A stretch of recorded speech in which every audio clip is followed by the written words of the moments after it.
Welcome to the Braylon Edwards Show with Shep. Touchdown, Braylon Edwards. Braylon Edwards, touchdown, Michigan. Running pattern to Edwards, touchdown, Michigan. Where we bring you the best in sports, entertainment, and insight. Join us every weekday from 2 to 4 p.m. as we break down the latest games, analyze the biggest plays, and dive into the hottest topics in sports. We'll have exclusive interviews with your favorite athletes and guests, and you'll get a front row seat to all the action. So tune in to the Braylon Edwards Show with Shep. Got one-on-one going end zone. Edwards in the air. Oh, what a catch by Braylon Edwards. His second touchdown of the game. On the Woodward Sports Network, where sports comes to life. On behalf of everybody at the Braylon Edwards Show and Woodward Sports, I don't want to speak for everybody, but I can right now. Happy New Year to all of you. I wish you nothing but the best health and success, and thank you for being part of the Woodward Sports Oh, family. he up there rhyming. He got the bars. What's that? He was. I said, Shep got the bars. He was. You beat me I to hear that. Either way, I'm just glad that we're part of this family, and we get a chance to talk with the good folks who always enjoy us in the chat, and sometimes don't enjoy us in the chat. Cam is with us, Kool-Aid, and of course, Anson is with us yet again here on a New Year's Eve day. What are your plans for New Year's Eve? I don't have crazy plans. I worked for like 20 years throwing parties on New Year's Eve. I think this will be year 3 in a row that I don't go out. Just relax. That sounds Unless so I hear weird. from the Dream Maker, Chuck Bell. If I hear from Chuck Bell, I will go out. That Drop sounds of a hat. weird. Okay. No, You are the host. You are the promoter. I know, but Chuck Bell is the Dream Maker. Okay, wait a minute. This is a little bit inside, so we got to explain to people who aren't on the inside. Chuck Bell, go through the process. Chuck Bell's actually the #1 Harley Davidson salesman in world history. He has the top 2 months and the top 2 years. He's over at Wolverine Harley Davidson. Shout out Chuck Bell. And if you party with Chuck Bell, you will never forget that night. Each and every time you go out with Chuck Or Bell. you may forget that night and then look back and say, that's an unforgettable night. Well, he reminds me. There's a big difference. He reminds me. He tells me everything that happened. Because you don't remember. Oh, man. Wait, last time we went out, he So when reminded was- me of what happened. When was the last time you and Chuck Bell went out?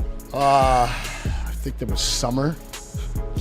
We went over to that Coyote Joe's. Oh, okay. Yep. Copy that. I apologize, pal. I apologize. It was your fault, though. So, yeah, I might go out with him tonight, but otherwise I'll be back in here Friday. But tomorrow, Shep, Tomorrow. from 12 to 3, we got Broder, my man Kool-Aid, and Hey. young Justin Satawa will be here for 3 hours breaking down Let's go. 2025 for all of you. And everybody's going to join him at some point. Yes, so sir. that'll be a really fun all of our show. hosts will be It's gonna be calling awesome. in. Looking forward to Very cool 3 So hours. that means Kool-Aid will not tie one on too heavy tonight because he's got to be fresh and ready to go at 12 o'clock tomorrow. Oh, yeah. And you know what? Tomorrow's going to be a busy day as So well. what are you because doing tonight? I ended with the Pistons tomorrow night. But tonight, you know what? Taking the lady out tonight. Oh, nice. Definitely. Very cool. You Definitely. deserve that. You deserve that. take Now, the lady what out. you don't deserve. So can I ask a quick question before you get Sure, going? sure. Are we supposed to pat him on the back because he's taking his wife out somewhere on New Year's Eve? I mean, listen, this guy's plate is overflowing. He is everywhere like air. And the fact that he gets a night to him and his wonderful wife, she is wonderful, it's very well deserved. Appreciate In my, She's got to my be opinion. wonderful to Yes, put up she with is. him. Yeah, she is. Yeah. I let her know, too. All right, so you're going to Gotta spoil keep her it a little real. bit, right? Yes, sir. All right. Yeah, you know, it got to spoil it because it's really like birthday week, too. So it's a ramp up. Oh, that's right. I forgot. Yeah, her birthday is in now 8 days. All right. So you're It's gonna gonna be a you're ramp gonna, up. you're gonna enjoy a nice meal tonight. Oh, yeah, definitely. Will you be awake when the ball drops? Yes. Okay. I will. All I'm right. going to push myself this time. I'll make it to 12:30. You guys say that I'm the old man. I'm telling you, man. You guys are a lot younger than I am, and you guys are all hitting it before I am. He'll be hitting doing it- beer pong at 1 a.m. Yeah, there's no question about that. We have our euchre group tonight, and I need the content, Shep. we have about 10 couples, so there's 20 people. Do you believe in cheating, legal cheating in euchre? Oh, and euchre. I was like, what? What can you consider? What, like stacking a deck? There's a lot of things that you can cheat in euchre, Well, of but you course can there is. also be called out and caught, and you lose. Stealing the deal is one thing. Well, you know. stealing the deal, with friends, you don't do that. Oh, hell yeah. It's where you steal it from. Stacking the deck, you don't. Stacking the deck is actually cheating. Giving somebody a signal on what I want Trump to be might be pushing the envelope. I have no idea what you're talking about. Yeah, exactly. Right. I got my wife some diamond earrings for Christmas. Cam, what are you doing tonight? Tonight, It's going to be a late one, by the way, for us, for sure. Yeah. laying low, catching that Red Wings game. Gonna watch the Buckeyes lose, ringing the new year. Okay. Shrimp cocktail. Let me ask you a quick question. Do you really think the Buckeyes are going to lose, or you're saying they're going to lose because you want them to lose? Do you see what he has you know on? the answer. No, I see what he has. I see what he has on. But really my had to favorite ask that? task at this place, the entire place, is to try and reel people in between their heart and their head. Do you really think Miami is going to beat Ohio State, or you just want them to lose? I want them to lose, but the Canes are also awesome. Let's go. Okay, so F the Buckeyes. all right. So again, I think that's more the heart talking, but that's okay. Good. All right. So you're gonna have a good time tonight, but it's gonna be relatively, low key. All right. My son got up this morning and he's like, "I'm taking off. Where are you going?" I'm going to Charleston. Hey.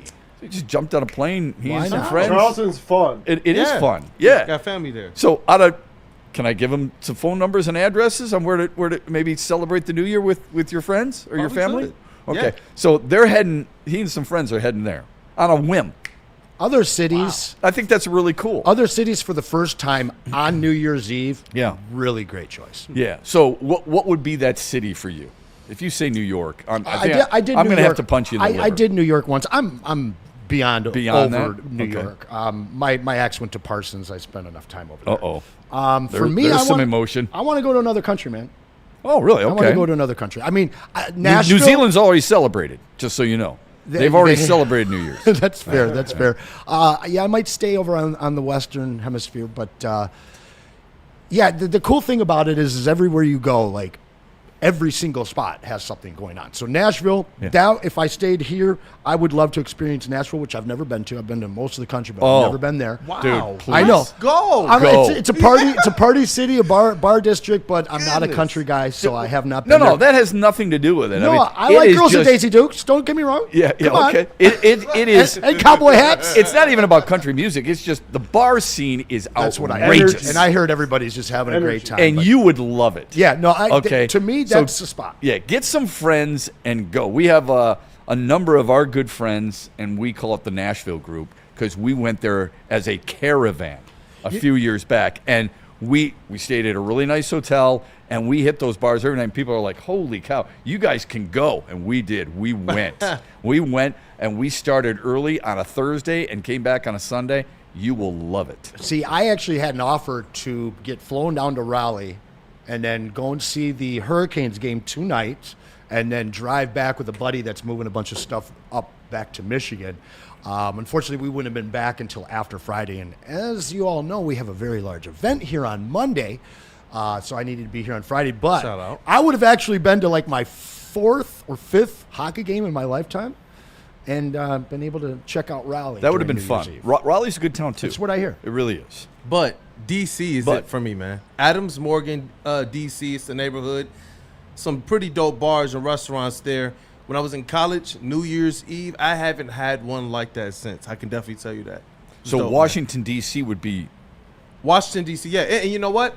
I didn't know this before I went there, but it is America's #1 nightlife. It's over 100 colleges and 100 square miles. Most people think it'd be like Miami. I wouldn't Most know people that. think it would be like somewhere in California, but it's actually that DMV region. I did not It's know crazy. that. I did not know that. Yeah. It's Yeah, crazy. thank you, Kramer. That place is that place is crazy. It really is. I mean, the traffic there is ridiculous. I've been to DC plenty. Not a huge fan. But there's a lot of stuff that does go on. I just didn't think it was that much stuff going on. Yeah, All right. yeah. So Kool-Aid's got it going on. What city would it be for you, Cam? Now you worked in Austin for a while, so you know that's good college town. A lot to do in Austin. Packed to the gills in Austin because for some reason or another, even though I believe that school is really good at paving the way for roads and having infrastructure and so on. They just don't have it there. But what city would you want to go to? It's going to be New Orleans, the big, easy. Wow. Give me warmth, give me Love Nola. humidity, give me all night banter and excitement. Give Hey, you all dirt, night give you banter. grime, but give you really good food. You flashing for beads, bro, or Yo, what? I live in Detroit. What's grime? What is Oh dirt? my God. Come on. I think well, you've been to New Orleans, obviously. Yeah. Oh, yeah. I think New Orleans is one of the dirtiest towns I've ever been. Well, yeah, because you know what it's they do? 400 years old, Shep. Yeah. That doesn't excuse it from being dirty. And you know what they do every morning at 4:30? They're scrubbing Canal I Street. know. They're Yeah. scrubbing Bourbon Street. Yeah. The one thing I learned about New Orleans, though, after midnight and it's dark around, you have to look down because you might slip on some vomit. Yes. It is a hazard. no. That's a hazard. Yeah, down you there. got to be very careful. After midnight, good Eric Clapton song, no question about it. I was there for Lions and Saints. I've been there a couple times. Lions and Saints playoffs. Went out with the crew for some dinner, and they've got great eating spots, as you know. Women sure aren't shy. Let's Oh, put it no, that way. Not in that They are not town. shy at all. I got a few beads. Yeah. There is. It's you got to keep your eyes focused on where you're going because they'll sway you one way and then somebody will pick your pocket in the other. No rings on this finger. Yeah. I'll be looking. Yeah, that's good. That's really good. Now you said you'll kick back. You'll watch the Red Wings. The Red Wings play their traditional New Year's Eve game tonight. I think it's an awesome tradition. I ask you this: what's the best Detroit sports tradition there is? Now, do we have to win it for it to be good? No. Okay. It's just a long tradition. That's all. I mean, it's the one that we fought to not give up, the one that everybody wanted to take from us, Okay. and the one that we can't seem to win. Thanksgiving we all Day. Okay. know that one. All right. I think it's a great tradition. I love it. I understand why you say that. Makes a ton of sense. Kool-Aid, what would be the greatest sports tradition in Detroit? Would you say Pistons playing on Martin Luther King Day? You know what? I actually like that one every single year. I don't Okay. I don't know if it's the best tradition, but you know what? They got the kid reporters. I like what the Pistons do around those events as well. Get to go down to DIA where they do the Black History Scholarship giveaway every year with the Detroit Public Schools. And then, you get a game. Usually, I've come away with the Pistons being winners on those games. So, you know what? I like that one.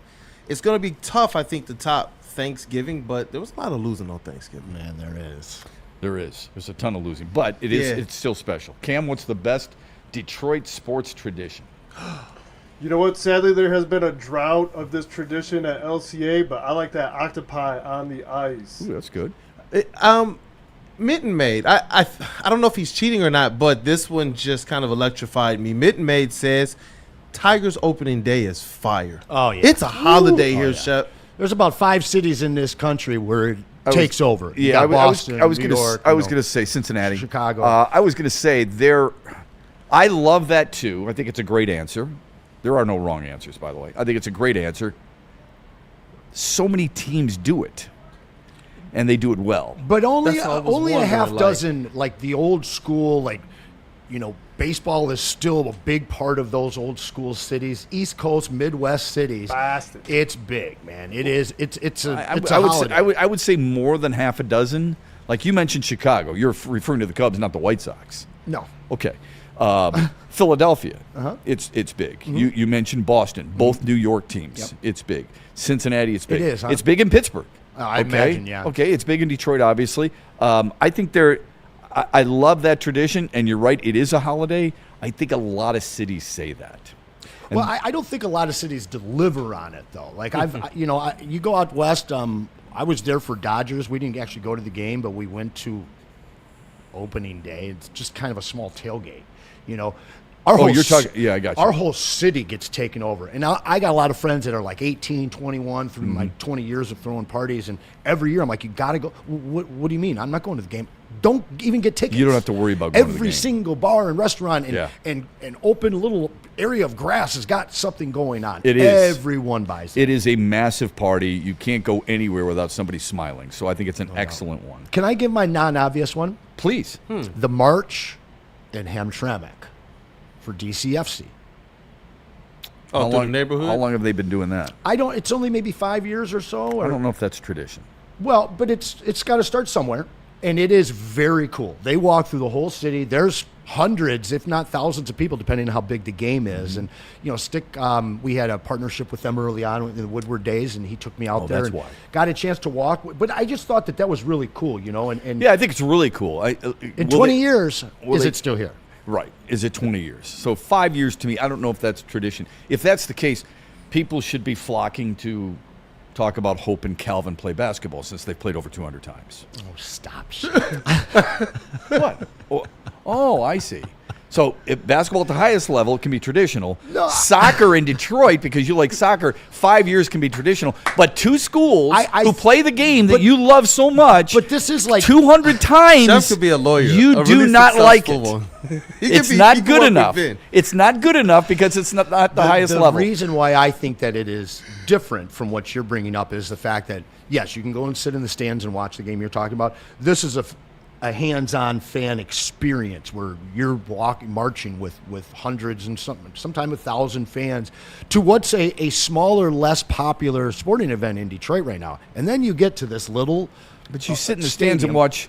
You sit in the stands and you watch the Pistons play on Martin Luther King Day too. No, but what I'm saying is the actual march itself is something that I haven't experienced. The only thing that I experienced like that with any of the other sports teams was either a victory parade or a fire milling parade. Shout out Sean Baligian. So we think part of the tradition is the fan engagement. Is that fair to say? Yes, absolutely. Okay. The reason opening day is so special is because it is a city-wide shutdown. Everybody focused on baseball. The reason Thanksgiving is special Because we have to fight all our families to make sure we can watch it. and not only that, you got a Thanksgiving Day parade. Yeah. That's Yep. associated with Yes, it, sir. right? Yeah. Okay, so I get that. The march for Detroit FC is all part of what you would consider a really strong tradition. Well, starting. Gotcha. Starting. Yeah, That's why I said it's starting a it's tradition. It's a Right. my non-traditional Right. one. So. Can I give you one that is gone from Detroit, but still resides in the state? Yes, please. Yeah, And Shep, what you got? The Great Lakes Invitational.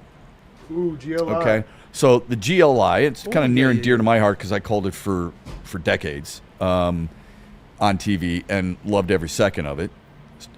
Often was Michigan, Michigan State, Michigan Tech, and then an invited team. Providence 1 year, North Dakota 1 year.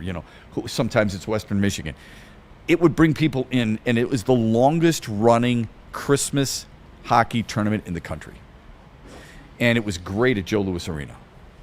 They have taken it away from Detroit, and it is now in Grand Rapids at Van Andel Arena, which I can't stand. It's not that I can't stand the arena, it's that I can't stand that it's no longer here.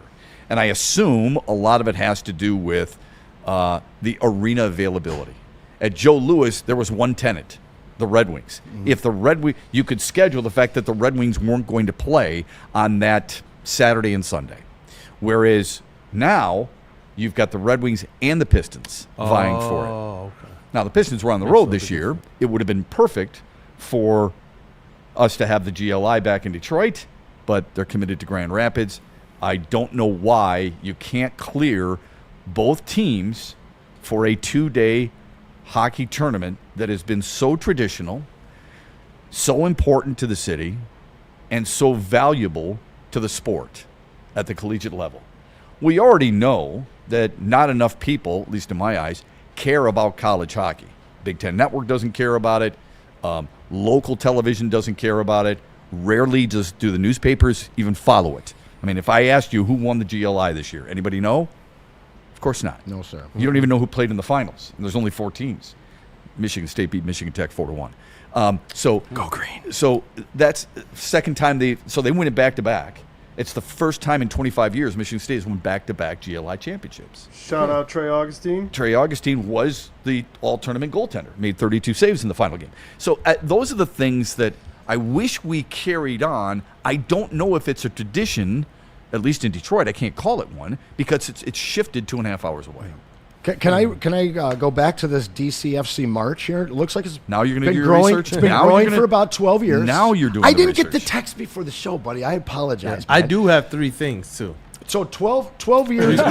They're kind of all in one, but after Okay, Anson. the 13th year they've been around. They started doing it about their second year, and it's been growing. Okay. They have a specific spot. They started at the Foaling Warehouse, and then they've got a whole I crew. like They Foaling. bring fans, flags, smoke, drums, chants, and so much more. They even have a beer stop map. Love that. along the Oh, map. come on. Have you ever experienced Can it? I just stop you right there? See, First I of all- knew I get him. got him. First of all, if it's 13 years, that's tradition. Thank you. Okay. That?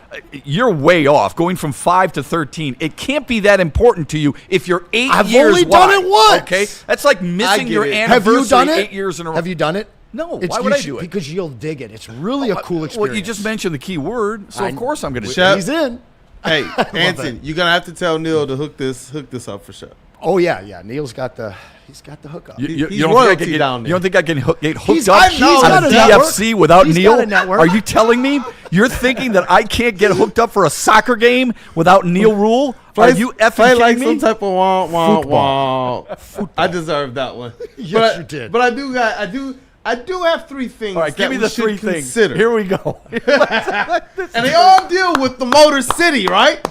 We got the How many Grand how many are Prix. basketball? How many No, are no, no, basketball? no, no. These How many are they basketball? are circular, but they're not basketball. they're It was all very pretty, I tough. think. So for me retiring not to do Kate this. Cunningham's jersey, right?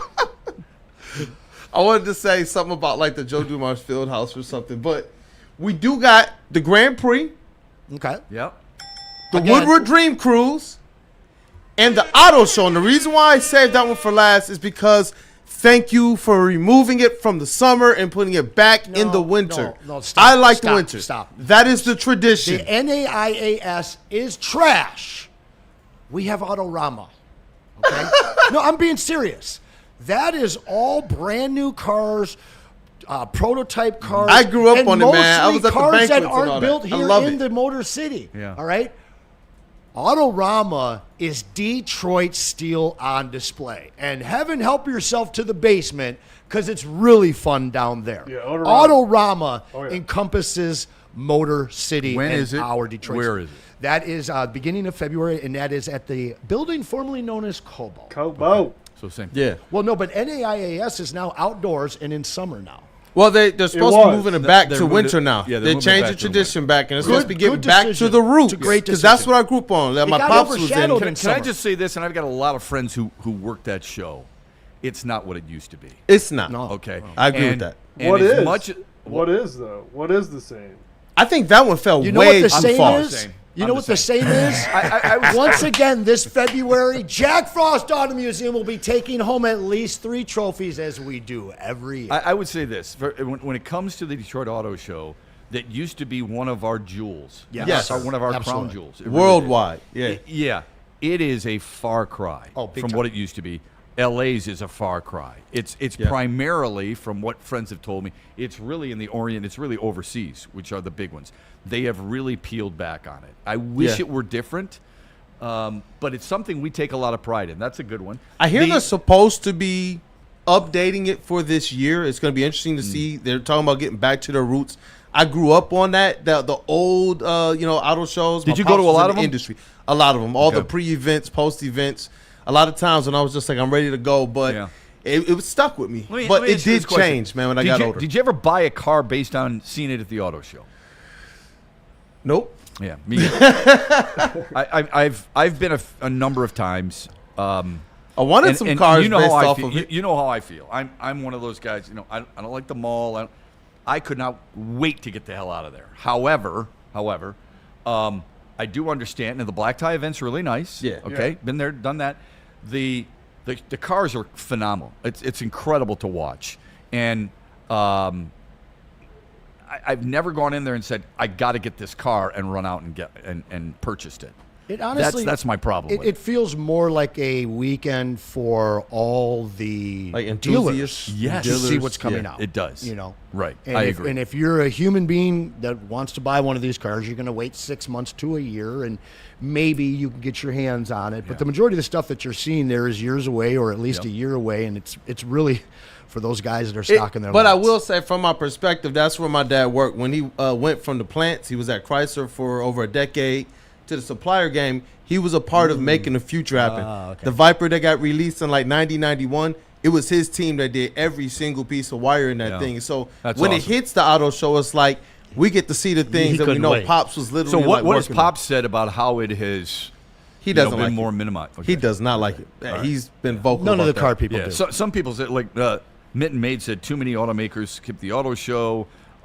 Said auto show used to be amazing. Used to That's be. key. How about the Detroit Grand Prix? That's an interesting one. Did you like it more in the streets of Detroit that are paved like crap, Yes. or Belle Isle? You liked it better in the streets? See, I liked it better on Belle Isle because it was I'm a more of a Belle smoother Isle ride guy. and they went faster. For sure. I just liked it going I didn't through like streets. I didn't like the route. I think Shep is preaching. I didn't like the route of Detroit. Well, the That's the problem. drivers hate the route of Detroit. Oh, they as can't well. stand it. Yeah. I'm surprised they Now- still can now come back. There Shep- was Now, probably Shep more people down there, though, wasn't- just in the city. Now, doesn't this get disqualified because it's only been back for a handful of years? Well, Does it was- that qualify as a it true was there tradition? for. Well, here's the difference. We at least know how long it's been around, unlike you with a march in soccer from 5 to 13. But You didn't know either. here's the other thing. The guy with the hookup to soccer over here. Here's when I want it. Here's the thing that we also missed. I like that. Do you guys That's remember? a T-shirt. Ice soccer. Do you guys remember the boat races, Yes. the Gold Cup races on the Detroit River? Yeah. Those were pretty cool. I too. sat on a turnboat once. Yeah. Not fun. I called them for years on a radio station in Detroit, and it was really fun to watch those guys. It was incredible, and it drew a lot of people. Yep. But it was primarily Detroit and Seattle, I believe, that were the primary places to go and watch those and have the best of the best. When we had the, not that it's a tradition, but when we had the Red Bull flying races, did you check those out? I did not check those out. I did not. Were those awesome? I heard it was a very cool event. Okay. Very cool event. Yeah. Oh, see, somebody else said, man, the boat races were cool. They were cool. Yeah.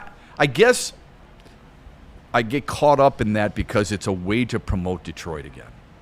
And I think we have a lot more to give than what people outside of us truly view us giving. And when that's why it was sad for me to see the boat races leave, and it's sad for me to watch the GLI leave.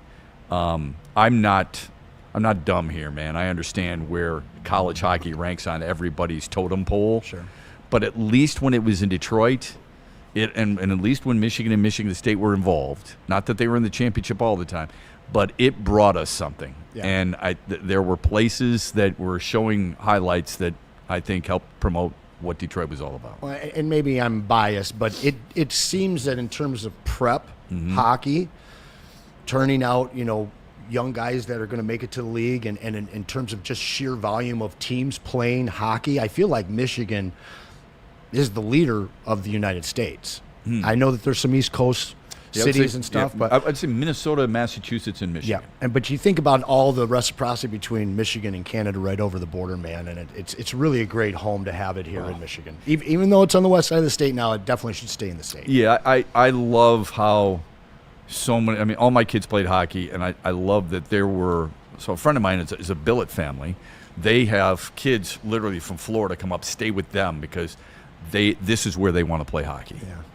That says something. So there are a couple things. I was talking with Derek Coleman about this not too long ago. How remember when Detroit used to be the basketball capital of the country from a high school standpoint. The best high school players in America were coming from Detroit. Most of them. I'm not saying all of them, but most of them. Okay, we can rattle off the names left You're and right. talking 90s? Okay, Late we're 80s? talking 80s. We're talking 80s and 90s, and now of course they're all going down to IMG Academy or different places like that. That was something we took a great deal of pride in. Sure. Okay, hockey's the same way. Yeah. Not many places, like Minnesota, they're not known for basketball, but they're known for hockey. Okay, their high school hockey is unbelievable. Massachusetts, they're not known for basketball, but they're known for hockey and a few other things. And the Basketball Hall of Fame. But. Yeah, Springfield, not Boston, but Springfield, Mass. Yeah. So I think that was something that I used to really want us to promote more of. And I don't think we got it nearly enough. The GLI gave us that. And now that it's gone, it's a little disappointing to me. But hats off to Adam Nightingale and the Spartans for winning. We still do the, I believe we call it the Grade 8 tournament we used to have at the Palace. When we used to do that with the college teams? Don't do that. That ended. Yeah, don't do that. I recall that maybe once or twice. I didn't think that was a long-standing tradition. I'd have to look that up. I felt like we did 4 or 5 years ago. I'll look it up during the break. Yeah, I'll have to look that up. I went to a few of those. Okay. Those were fun. I do remember that. They always had good teams. Yeah. You know. Well, the GLI was always in Michigan State, always competitive. Michigan Tech, because they're the founder, John McGinnis, and then the fill-in. And when you had Boston come in, you had Boston College come in. If you were a follower of college hockey, that was a place to be. Awesome. Joe Louis Arena. I wish they would bring it back to downtown Detroit. All right. When we come back, I do want to we're going to get to the best and the worst of 2025. But when we come back, we're going to talk about something we touched on yesterday on whether or not starters should be playing for the Lions. One player said, "You're damn right I'm playing." We're going to get to that when we come back here on the Braylon Edwards Show after this from Art and Jakes and Ven Johnson. The man that gives you justice, Ven Johnson Law. Yeah. If you've got a problem with an insurance company, if you got a slip and fall, any kind of situation, you need some legal help, they're going to have your back over at Ven Johnson Law. You can contact them at venfights.com. He's the fighter. He's Ven Johnson. Place to be to watch your bowl game experience. Like right now, you could be watching Vanderbilt get their ass kicked by Iowa. Way to go, SEC. Anyway, Art and Jake's Sports Bar and Grill is the place to be.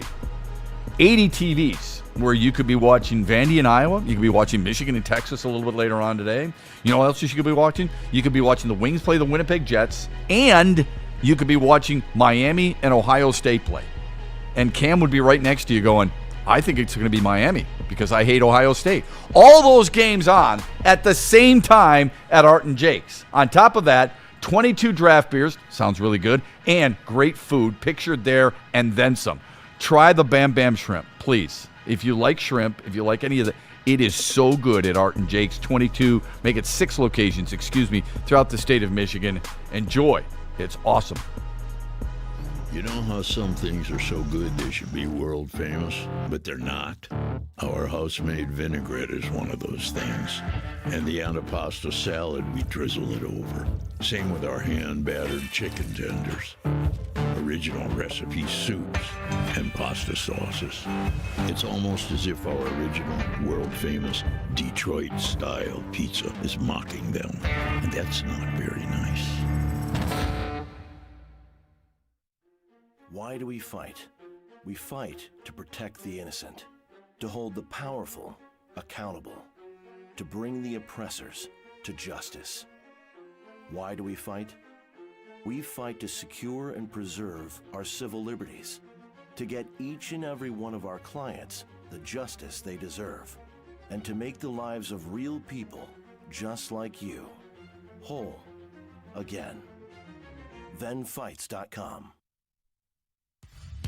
Every Sunday, there's only one place to get all your kneecapping, hard-hitting Detroit Lions coverage. Start your Sunday with the Lions Weekly Report with Broder and Terry Foster. Then, the Lions pregame show with Neil Rule and Sean Baligian. At kickoff, keep it locked in for all the emotions of the game with a live watch party with the heavyweights. Then, recap the game with the Lions postgame show with Anson. Game days, there's no other place to be than Woodward Sports. Live all game day. Go Lions. WoodwardSports.com and click on Shop. Get the latest in Detroit sports apparel and exclusive Woodward Sports gear. WoodwardSports.com can get the whole team outfitted. Love the Pistons, Red Wings, and Tigers? We got something for you, too. Shop online at WoodwardSports.com. Thank you to all the fans for making Woodward Sports your #1 online destination for Detroit sports. We promise not to drop the ball. You guys know what tomorrow is, right? Tomorrow? Happy New Year. Pistons Tomorrow is Resolution Day. Oh. The first day of 2026. And the Pistons game. So get your fat ass to the gym. Get your ass off the couch. Why are you looking at me? Why are you looking at me? I'm not when looking say at you that? because you. I feel you judged. crap Now over he's there, looking brother. at me, Shep. Listen, we're all strong on this planet. That includes you. So now is your time. This is your message. Get over to one of the 50-plus Metro Detroit locations of Planet Fitness, and for just $24.99, you can set your 2026 up for success. You can take a friend for free anytime you want. Get your stuff together, guys. Get off the couch. Get motivated. Get to Planet Fitness. Have you ever seen the movie Christmas Story where the dad goes, tonight's the night, tonight? Every Okay. Christmas Eve, buddy. Yes. So tonight's the night, tonight. You can drink Sun Cruiser vodka iced tea and watch the ball drop. Vodka, iced tea, Nice combo. no bubbles, clean, crisp sip, only 100 calories. That means you can drink some. Yeah, it's a perfect drink for tailgates. But you're not tailgating tonight. You know what you're doing? You're celebrating New Year's Eve, and celebrate it with Sun Cruiser vodka iced tea, but please drink responsibly. We back. Such good, you know what, after that discussion, you know what I realized? Think of all the really good discussions and think of the really good traditions we have. I mean, Thanksgiving's been going on since what, 1934? Thanksgiving Day games? Wild. The GLI's been going on since 1965. That's a lot to be proud of. 65? I didn't realize it's that old. Yeah. Wow. Yeah. There's a lot to be proud of. I did Google the grade 8. I didn't see that. I was having a hard time Yeah. finding it too. Yeah. I got some old programs from it. You remember at the Palace, right? I vaguely Duke remember. and Michigan State played one year. I don't remember that event. I'll bring the. I I actually just discovered the program a few days ago. That's I'll cool. bring it in. On Friday. I just don't think it lasted very long. I'd love for it to come back. Yeah. That'd be Well, great. and the thing is remember they used to call it the Grade 8 Yeah. in the tournament, and then they changed it to the Elite 8 because they named this tournament the Grade 8. And I want to say I that didn't it know was that. the Grade 8 teams from the year prior were invited to this tournament the I next see. season. I'll bring it in. We'll That's figure a it out. great idea. It is. That should come back. No doubt. To Michigan. Yes, to Detroit specifically. Yes, sir. Would people get that confused with Alexander Ovechkin since he's called the Grade 8? You know who's not great? The SEC. Diego Pavia. I like this. So we Cam and I were having a conversation before the I like this. Okay. And Cam says, I like Diego Pavia. Pavia. And I said, what do you like about him? And he says, what'd you say, Cam? He said, I love his competitiveness. And what did I say why I liked him? I think you said you like his name. Diego Pavia. So immediately, what do? I go to the Brad Holmes form. Yeah, guys, we've drafted Diego Pavia because I really like his name. Works for me. Or I really like his competitiveness. But Brad, isn't just about everybody in the draft competitive? That's not the point. This guy gets up and screams at people. And he's got a hell of a name. This guy tells everybody to look at number 2 and look at my name. He's a self-promoter. I like that. But Brad, you're not supposed to draft Don King. You don't want Bob Arum. You just want a quarterback. I don't know.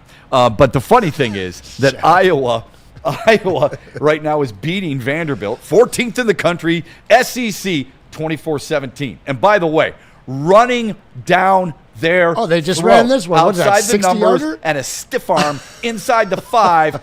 There you go, baby. There you go. Kiss that side. It's 1st and goal. That's what it is. Iowa, which is oftentimes seen as a what? In the Big Ten, how do you view Iowa? What's the first thing that comes to mind when you say Iowa? Go. Spoiler. Stubborn. Spoiler. Stubborn, good one. Spoiler. I think defense. I was going to say defense Okay. and tight ends. Yeah. Yeah. Defense. Or linebackers. Hi, Jack Campbell. Linebackers, Okay, yeah. so all those guys, maybe offensive linemen, Robert Galleria. Okay, but anyways, words. What's that? Offensive line would be 2 words.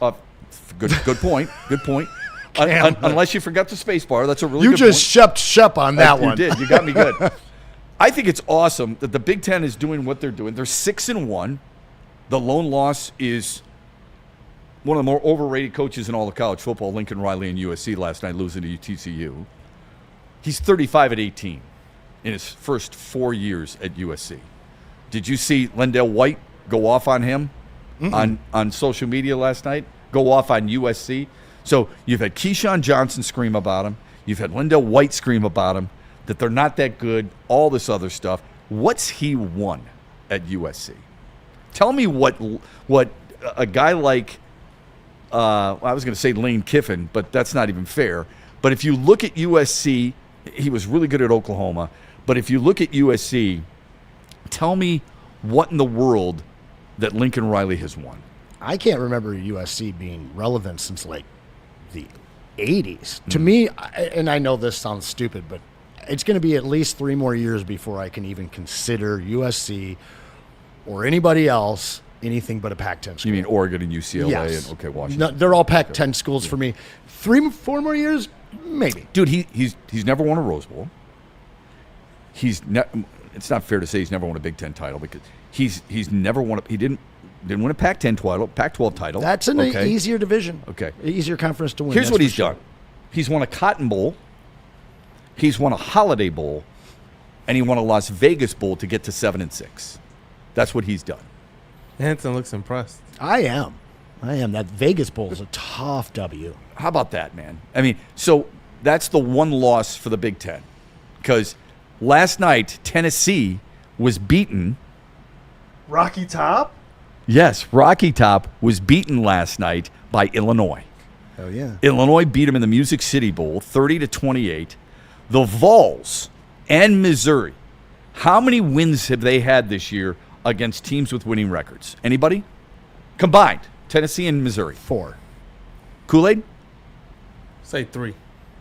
Uno. 0. Oh. FBS. I need to get better at these trick Shep questions. FBS. Like, how can it be 0? It's 0. Everybody was measuring themselves against every SEC team. You heard the national pundits, primarily 4-letter network. You heard what they said, right? They kept saying, well, fill in the blank, beat Tennessee. It really promoted and upped so many teams in the top 25 because they happened to beat Tennessee. And look at what Tennessee's done. Nothing.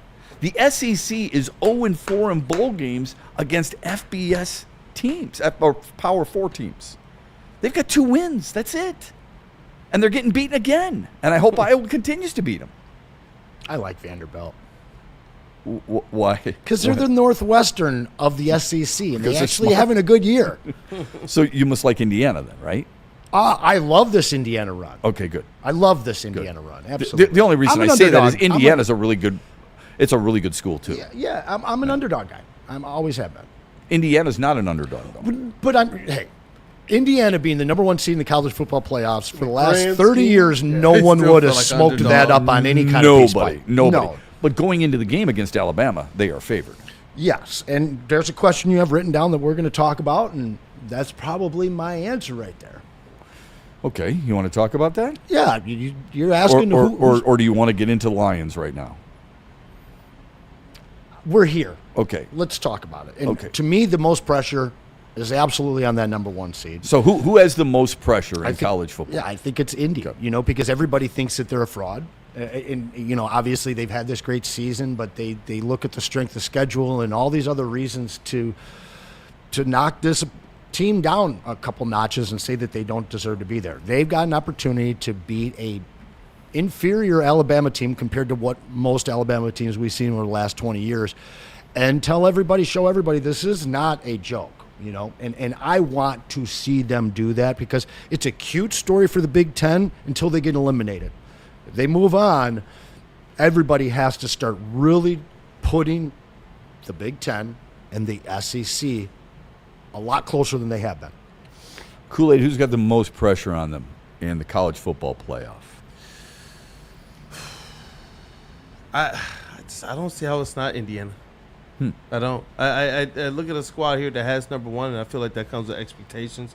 They want to take themselves serious, and so I do believe that means faring well in this playoffs. And you're starting off with one of those legendary programs in college football history. I do believe that they have the opportunity to help themselves the most, as well as I think that they have the most pressure on them. Okay. I do. Cam, who do you think does? I mean, initially, of course, I thought Indiana as well. Feels like they're having a Cinderella story. They have a dynamite offense. I feel like their defense is a little suspect. I know they have a really good safety, But I would also lump in the Oregon Ducks, too. Because they always seem to be in the mix, but have never broke through. That's a really good one. Okay, yeah, I like that. That's a good one. Indiana's defense is really good. I mean, just ask Ohio State. So there's a defending champion in this mix as well. That's mine. I thought you might go there. So mine is one of two, and I guess if I had to narrow it, mine is either Ohio State or Georgia. I think Georgia's playing the best football of any team right now. Agreed. Okay? They've got 12 sacks in their last 4 games. All right? They've allowed 10 points or fewer in the last 2 games. They just beat Texas and Alabama and beat them soundly. So, and I know how people feel about Texas at 9-3, but, and we can talk about that a little bit later on. But I think Indiana, and this is probably unfair to their group, but I think they've already – they don't have to win it all for people to be happy and revel in the success. I agree. They need to win a game, though. Agreed with that. Yeah. Yeah. I think they have to beat Alabama. You get number 1 seed. You get the bye. Oh, you weren't even supposed to be there. You didn't even win a game. Win a game and beat the Tide. You think just one as the number 1 seed in this expanded playoffs? I do, And because I Heisman gotta agree. I gotta agree with Shep here. I believe that they've already exceeded their entire fan base and program's expectations at this point. The fact that you were able to beat Ohio State and put them in a bracket with Georgia. And now you got to deal with Texas or Oregon. How good is Ohio, though? I feel like that's the number 1. Listen, these guys can win expectations, but they can win 2 games. And if they end up in the college football championship and lose, that is the greatest year of football in IU history. It already is. That I would have No doubt. No doubt. You're right. And I'm not saying they're satisfied by any stretch. No. I'm talking about from a fan base standpoint only. Kurt Cignetti will be really pissed. Fernando Mendoza will be really pissed. Those guys will all be upset if they don't win the championship because they are the 1 seed. But I could be on an island here. I don't always feel like the number 1 seed has the most pressure. No. Okay.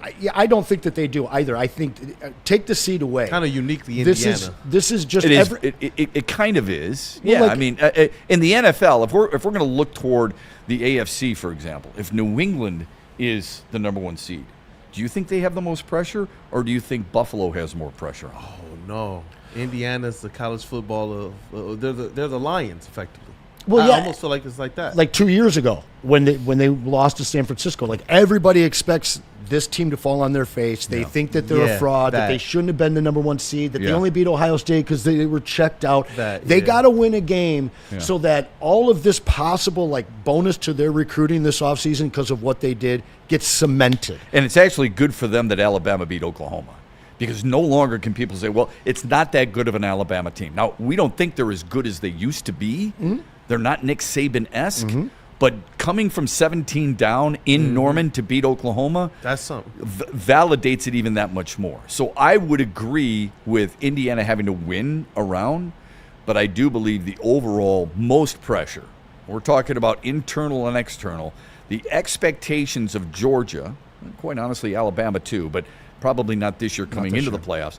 The expectations for Georgia and the defending champion Buckeyes, considering the Buckeyes lost to Indiana in the Big Ten championship game, I think therein lies the most pressure. Especially when you're talking about an SEC for so long that was run by Alabama, that even when other teams beat them in those certain years, it didn't even matter. Yeah. But now you have kind of this place where you would think, no Nick Saban, maybe Georgia can actually like step up and be that next team. And I do think that this is a big year for them, and they cannot find themselves, in my opinion, finishing somehow perceptively worse than Indiana. If they do, I think that that's objectively a failure for Georgia, who should have been, in my opinion, with Alabama supposedly in their down years, positioning themselves to be more of a powerhouse. And they're good. They're really good. So like, I'm not trying to diss them, but who, Alabama? Georgia. Oh, Georgia. But Georgia's really good. Yeah, they're really good. But it's as it relates to the dominance in that SEC. Are they going to get to those Nick Saban-like years? I don't know. Well, Georgia's got the Kirby Smart, and that helps. I think Georgia's going to beat Ole Miss. I think they're the largest. Are they? Is that the largest favorite? Or is Ohio? No, Ohio State over Miami. 9.5. Yeah, Ohio State's 9.5. Correct. Okay. Yeah, but Ole Miss, no. You know, IU 7, UGA 6. I thought IU Oregon was 6. 2.5. Okay. So it's Ohio State and then Oregon. Boy, Texas Tech. No, it's Ohio State, then Indiana. Oh, then Indiana. Georgia, then Oregon. Oregon's only a 2.5 point favorite. 2.5. I'm sorry. Okay. Okay, that makes sense, I guess. Just because, I mean, Miami is a 10 seed. Miami will score 10 points against Texas A&M. If they can't score against Texas A&M, how are they going to score against Ohio State, who gives up 8.2 points per game? Yeah. The last team to do that was 2011 Alabama. Do we feel like Georgia Power stat.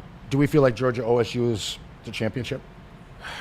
Or can IU beat either one of those teams? I thought about that because we've said that a lot when we watch the NCAA tournament, don't we? We're like, okay, that was the championship game. The next team in's just a sacrificial lamb. Yeah. And I think this is a cop-out, but I think it depends on who else gets there. I mean, IU beat OSU already. Indiana has beaten Oregon in Autzen Stadium, and they've beaten Ohio State on a neutral field. Those are impressive wins. No doubt. Okay? But I would also remind you that, Georgia has beaten some impressive teams as well. Yeah, I think they're national champion this year. And if IU gets to see Georgia, it's going to be a very, very different look than what they saw from OSU. It's a very different team of athletes. Because it's the SEC? Yeah. For sure. Really? I believe that this. I think that the tempo Iowa of just the way scored that, again, by the way. It's 31-17 against an SEC The tempo school. of the way OSU plays, I think, is favorable for a matchup with IU. Whereas I think that the way that Georgia plays, I think that IU is going to have a hard time staying in that game. Okay. Let me give you this one then. Of all the teams left, or all the teams that are in this, would you say Alabama has the most impressive wins? They've beaten Oklahoma. They have beaten Georgia. They have beaten Vanderbilt. I almost said they've beaten Missouri and Tennessee. They've beaten Auburn, who's not very good, but it's a rivalry game. You never know what. Alabama's got some impressive wins. Yep. Okay, so that's a team that can easily beat IU and easily win a championship January 7th. Yeah, I think Alabama, but I'm taking IU over Alabama, and I'm doing that because IU has played in a whiteout. They've gone to Oregon. They've beaten Ohio State. Can they defend Alabama's passing attack? That's a big question. That is a huge question. I think they can because of the pressure they put on Julian Sand and Ohio State when they played them. They just have to stay in the game for all 4 quarters. If they can do that, then they can win. If they're playing behind, I don't like their chances at all. But if it's a close match, I think it definitely favors them. But, look, I think Ohio State is going to beat the crap out of Miami.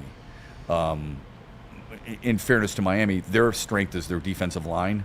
Bain's an absolute beast. Yeah. Ohio State is, if they have a weakness, it's their offensive line. So if Miami can get after them, but my guess is that Ohio State takes care of business. So we all have the Buckeyes. I've got IU over Alabama.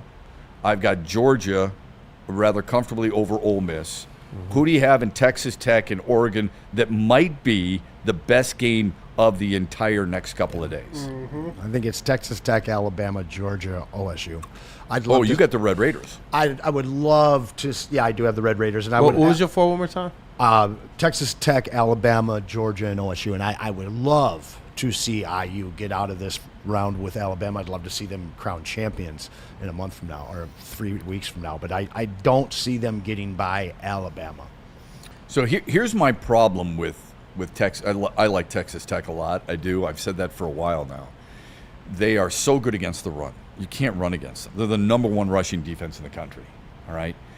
The problem they're going to have, I think, is if Dante Moore is on, because he's going to hurt you with his legs and his arm, and he's proven that. If Dante Moore can throw, and Oregon's offensive line is really good. So if you're going to give him time, he's going to have a chance to pick Texas Tech apart. And I'm not convinced that Texas Tech's offense is all that good. The best teams Texas Tech played was BYU and Utah. So to me, it hasn't been proven yet that they will be able to handle a team like Oregon, who can move the football with both through the air and on the ground.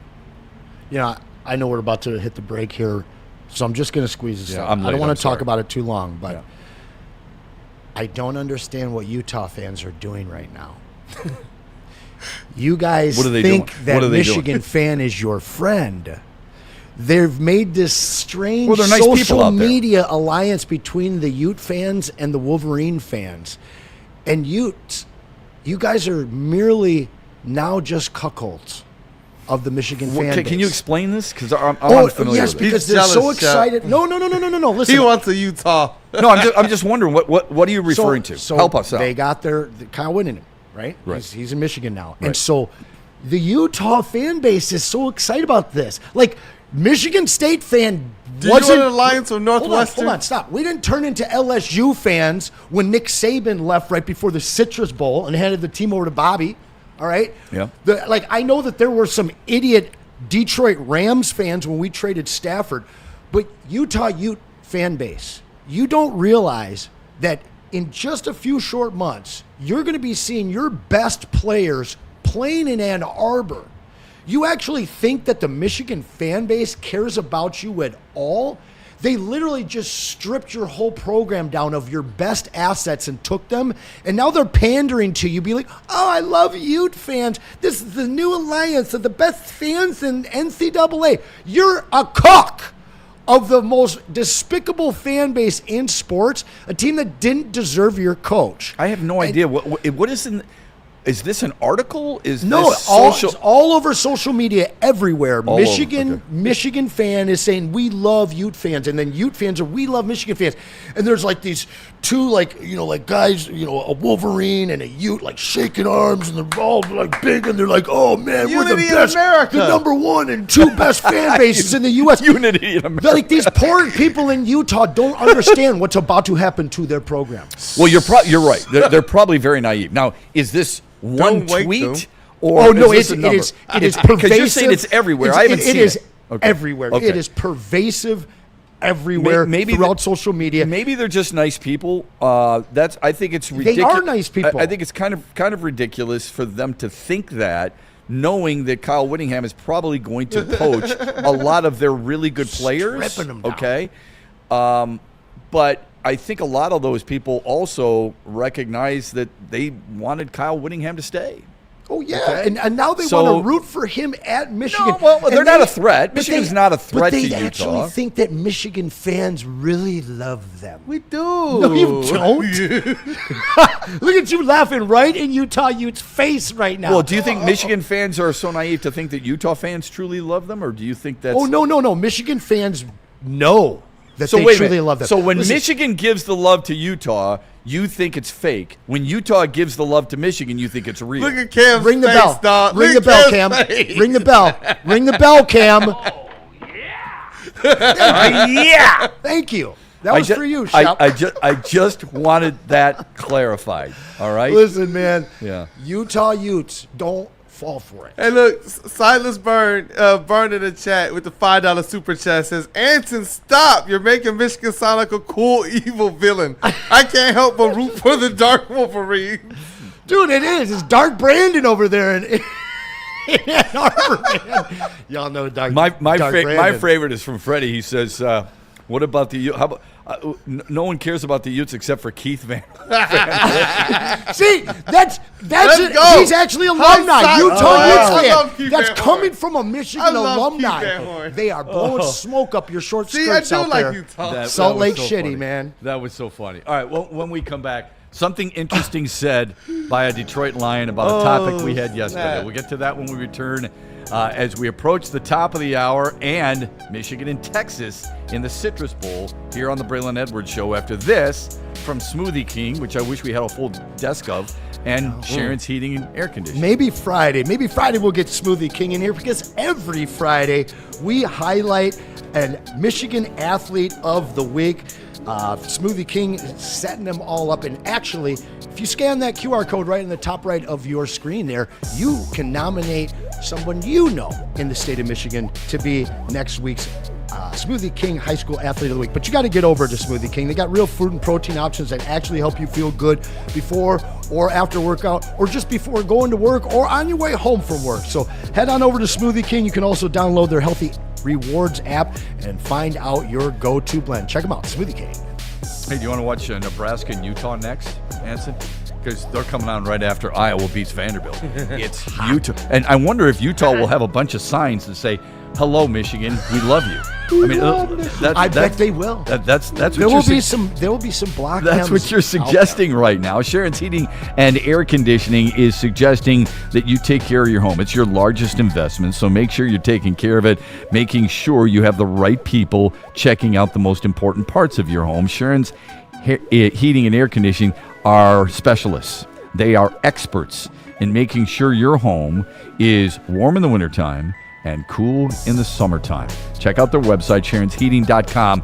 And, well, you can find a lot of different really good ideas and deals, free instant estimates for equipment replacement on their website. Online filter purchasing directly from the website. Call them today, 734-238-3805. Tell them the Braylon Edwards Show sent you.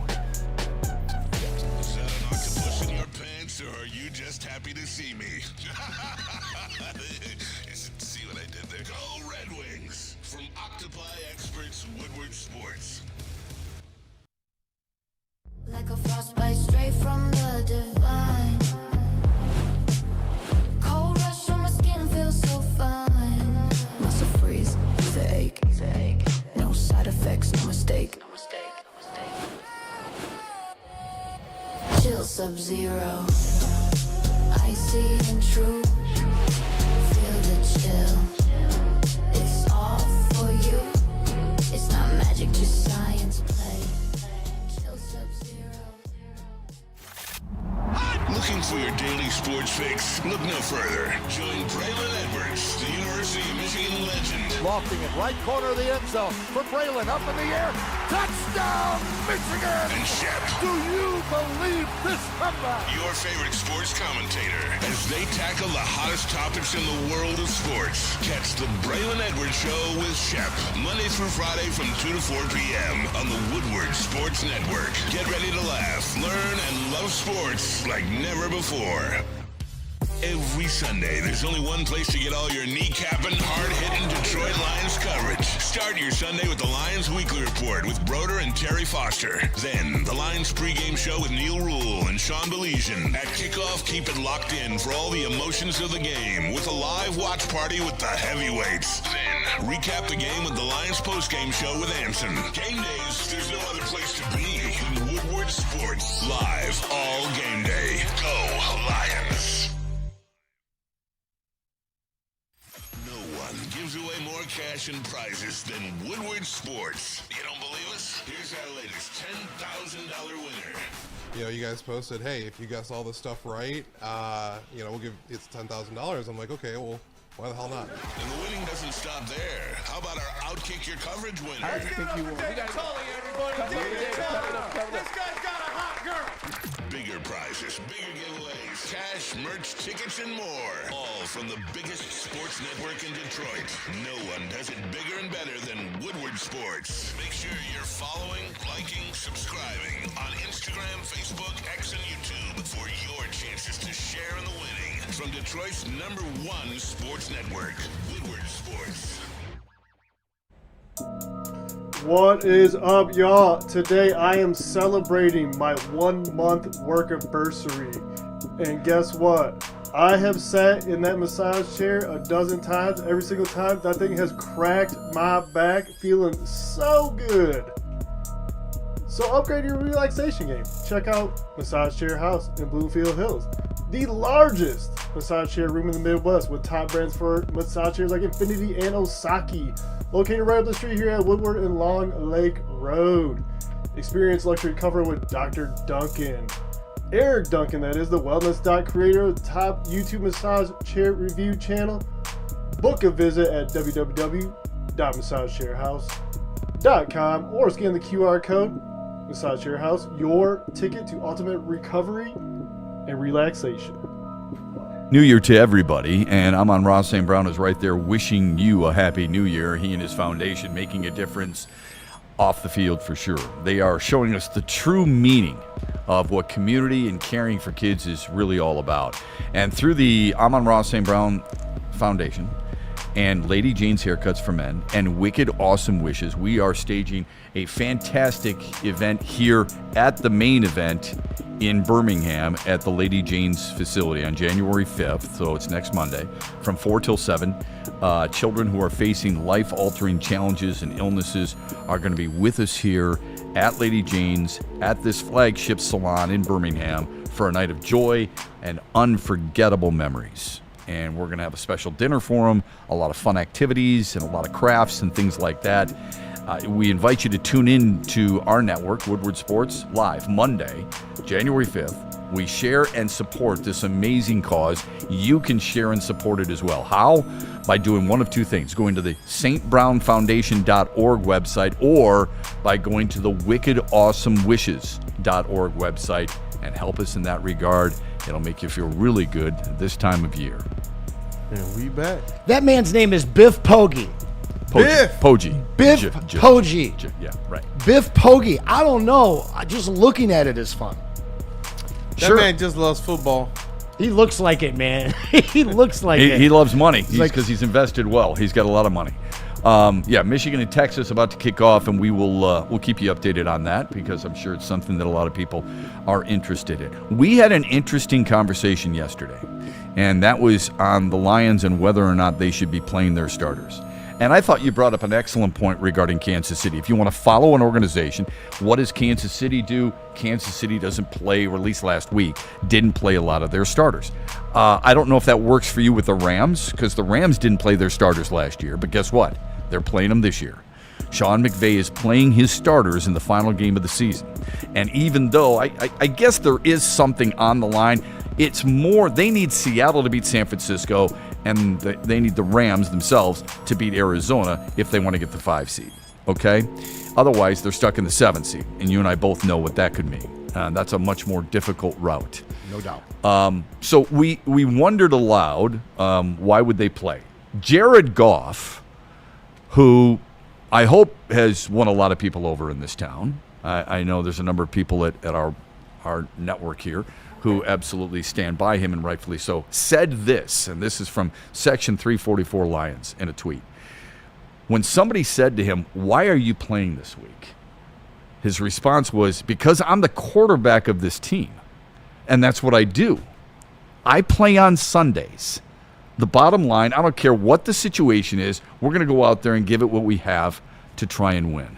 How can you not love that? You may not agree with it, but how can you not love that? He doesn't want to sit there in a parka and watch his teammates play while he's not. He's the quarterback of his team. This is his team.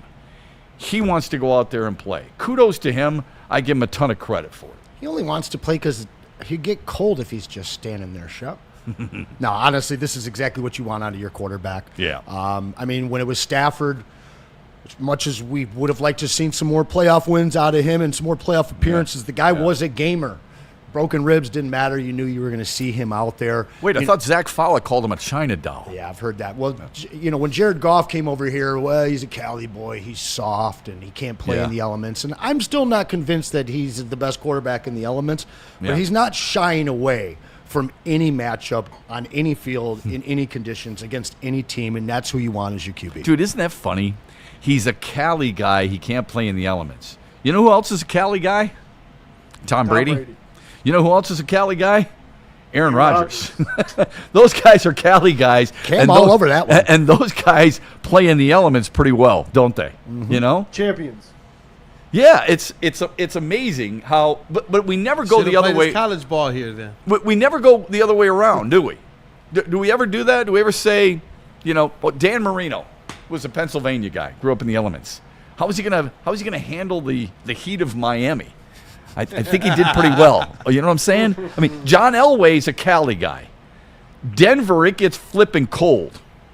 And he played pretty well in the elements last time I checked. Pennsylvania got some good quarterbacks, Shep. Oh, my God. I mean, come on. I mean, when you can go on and on and on about that. I mean, right. Come on. It's people will talk about Joe Namath, who's from Pennsylvania, I believe. Joe Montana. Well, Joe Montana for sure. But I wasn't sure about the Joe Namath thing. Got the I black thought he lung was. pop. So Son of a coal So mine. I think that's pretty interesting when it comes to Jared Goff and making it known to everybody. And I think what he's done here, not that he had to intentionally do it, but I think what he's done here is basically tell the coaching staff and his entire locker room, listen, this matters to me. I'm going to play. I am not one of those guys who is sitting down because, quote unquote, there's nothing to play for. This is a fantastically timed statement to the fan base, in my opinion. Last week, you've got the whole, Monty liked a tweet. And then now we're eliminated. People are questioning whether the culture's been dinged, if there's a problem in the locker room. I've heard, has Dan lost his players? And Really? Somebody said that, I've huh? seen it. Yeah. And we're all now at this point where, are we tuning in for this game? Of course we are. Are we going to be watching Kyle Allen? No, we're not. And he's come out straightforward and told you why. Because this guy's a gamer, he's gritty, and he loves being the quarterback of your Detroit Lions. So for all the conjecture back and forth of whether they should or they shouldn't, whether you believe they should or you believe they shouldn't, it doesn't matter. Right. This is who your quarterback is. And yeah, I know he's not Lamar Jackson. I know he's not Pat Mahomes. Might not even be Matt Stafford. Yeah.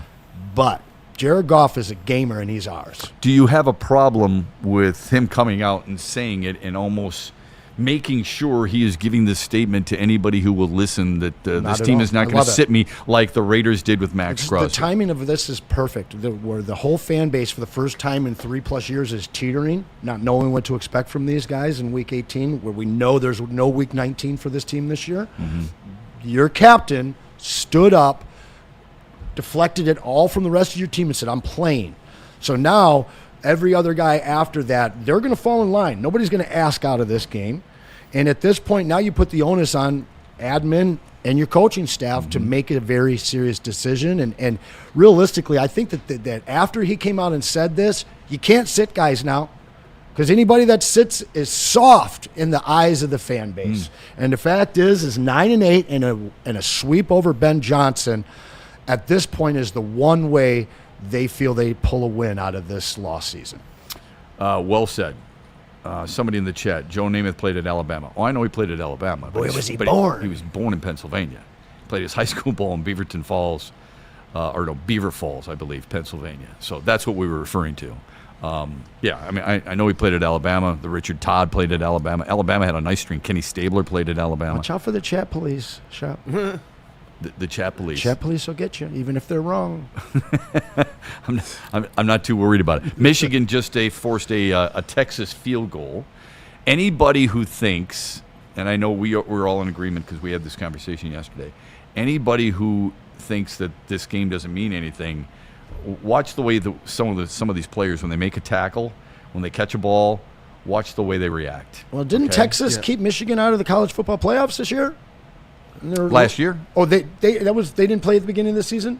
No. Okay, it was Oklahoma. This was last year. I thought that, they beat them last year as well? Texas won? Texas beat them last so year. there's some revenge in this game, no? I was going to say, Biff, before the show, this is via Clayton Safey. He says, we're going to open up that playbook, let this thing go. What's the hold back? We're going to turn Bryce loose.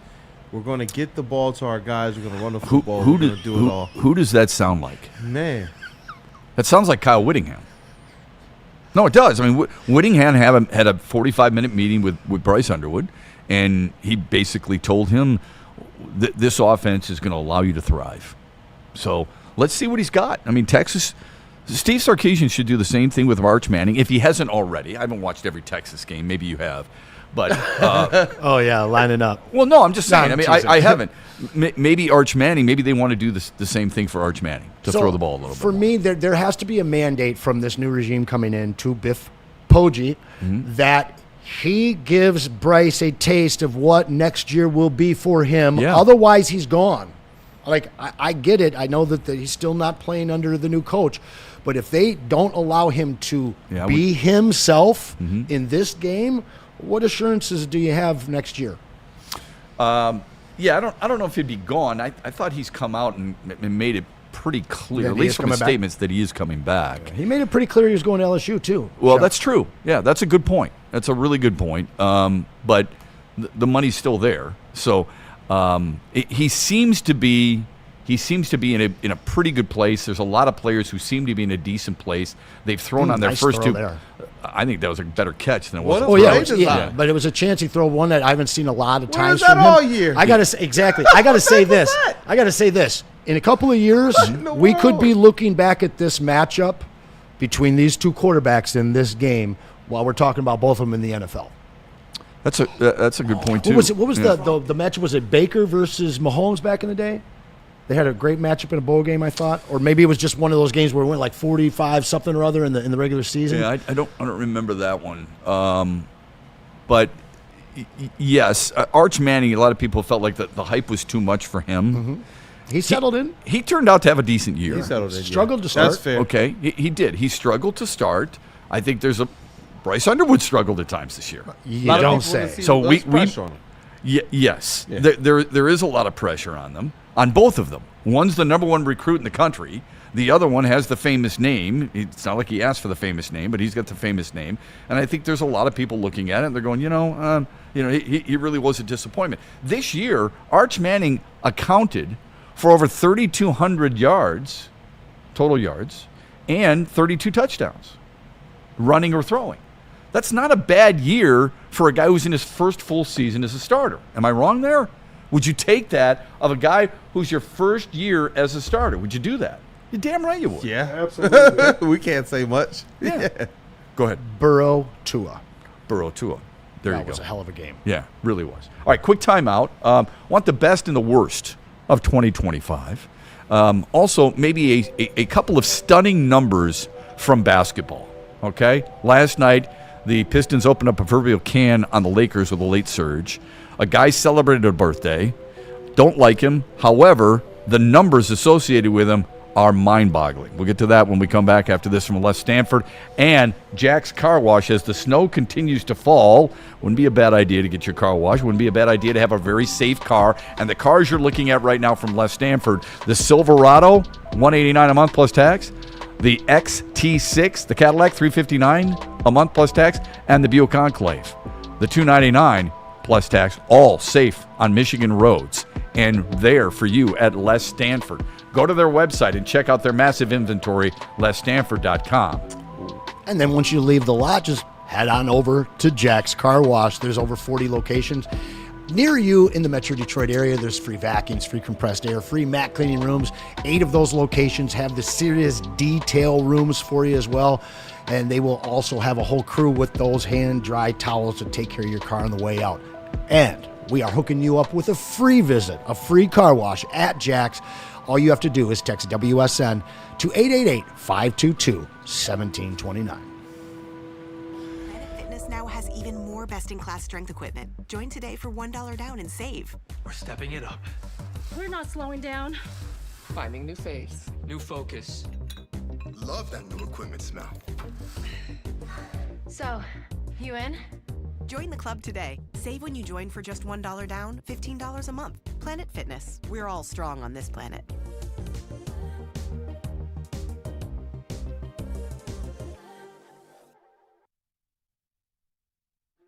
Why do we fight? We fight to protect the innocent, to hold the powerful accountable, to bring the oppressors to justice. Why do we fight? We fight to secure and preserve our civil liberties, to get each and every one of our clients the justice they deserve, and to make the lives of real people just like you whole again. ThenFights.com. Big injuries, big news. Twice a week, Dr. Jeff Pierce from Michigan Sports and Spine joins Woodward Sports Network for the Injury Insider Report. Big D Energy Tuesdays at noon. Braylon Edwards and Shepard Thursdays at 3:30. Get expert analysis and in-depth breakdowns on the latest sports injuries from the man trusted by top athletes in the community, like D-Mac. Whether it's the Lions, Pistons, Tigers, or Red Wings, Dr. Pierce talks us through it all. Don't miss the Injury Insider Report with Dr. Jeff Pierce. your go-to source for understanding the impact of injuries on the games and players we love. Only on Woodward Sports Network. Scan the QR code on the screen or go to MichiganSportsandSpine.com to see if Dr. Jeff Pierce can help you.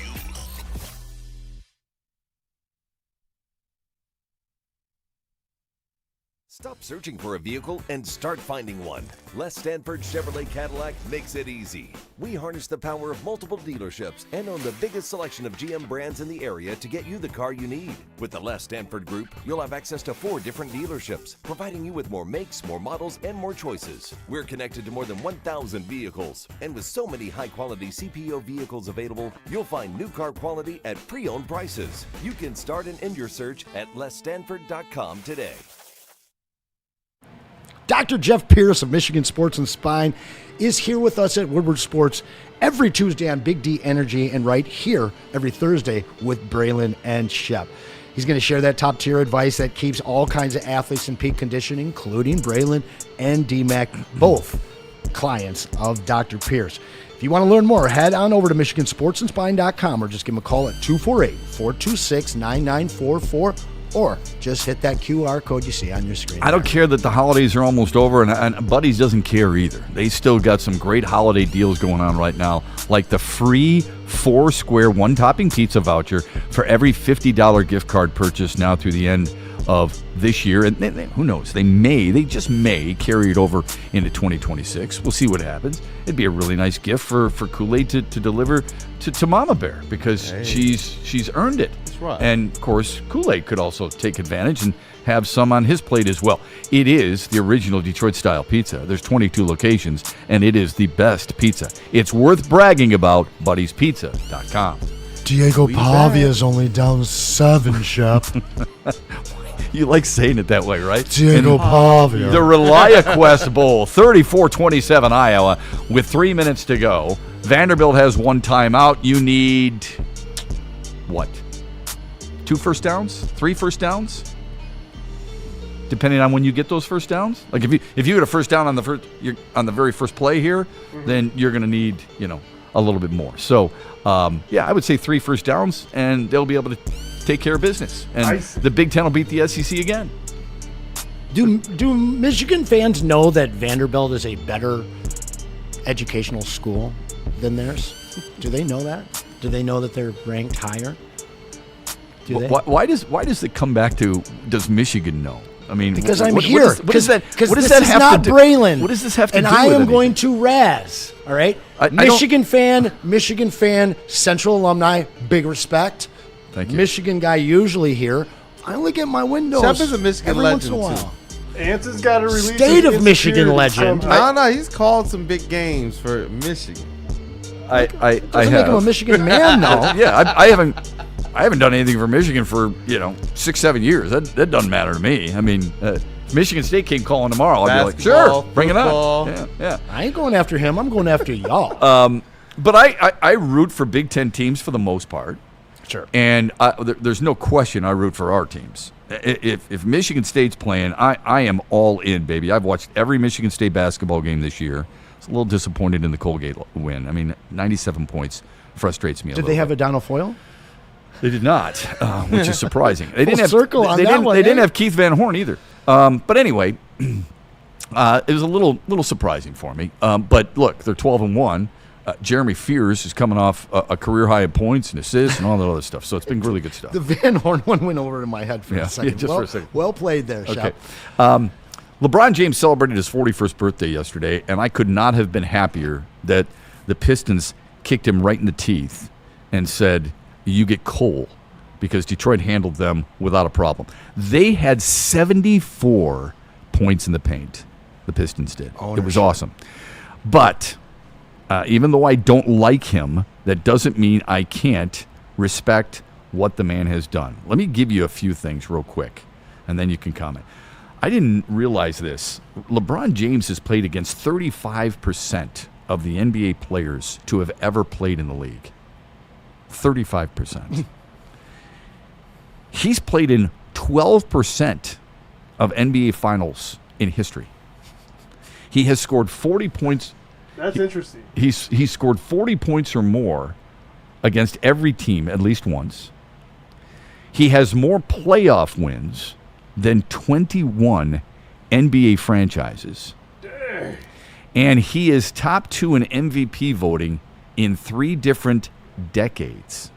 And I think 32% of the league was born after he entered the league. That's nuts. Dang. That is nuts. By the way, he's the only player to score 40 or more as a teenager and as a 40-year-old. Now, I'm not sitting here making a case for LeBron James as being the best ever. I'm just giving you some numbers that I found very interesting. And what I loved most about last night is you can talk about it all you want. The best part about it is that Cade Cunningham and the Pistons were flat out better and kicked his ass. Owned him. His and Luka's. Owned him. But Yeah. I'm okay with LeBron for at least this night because you talk about all those years he's been in the league, and you talk about just before he got in the league, and he was at those Pistons games. He saw that kind of going to work team in in effect, in person.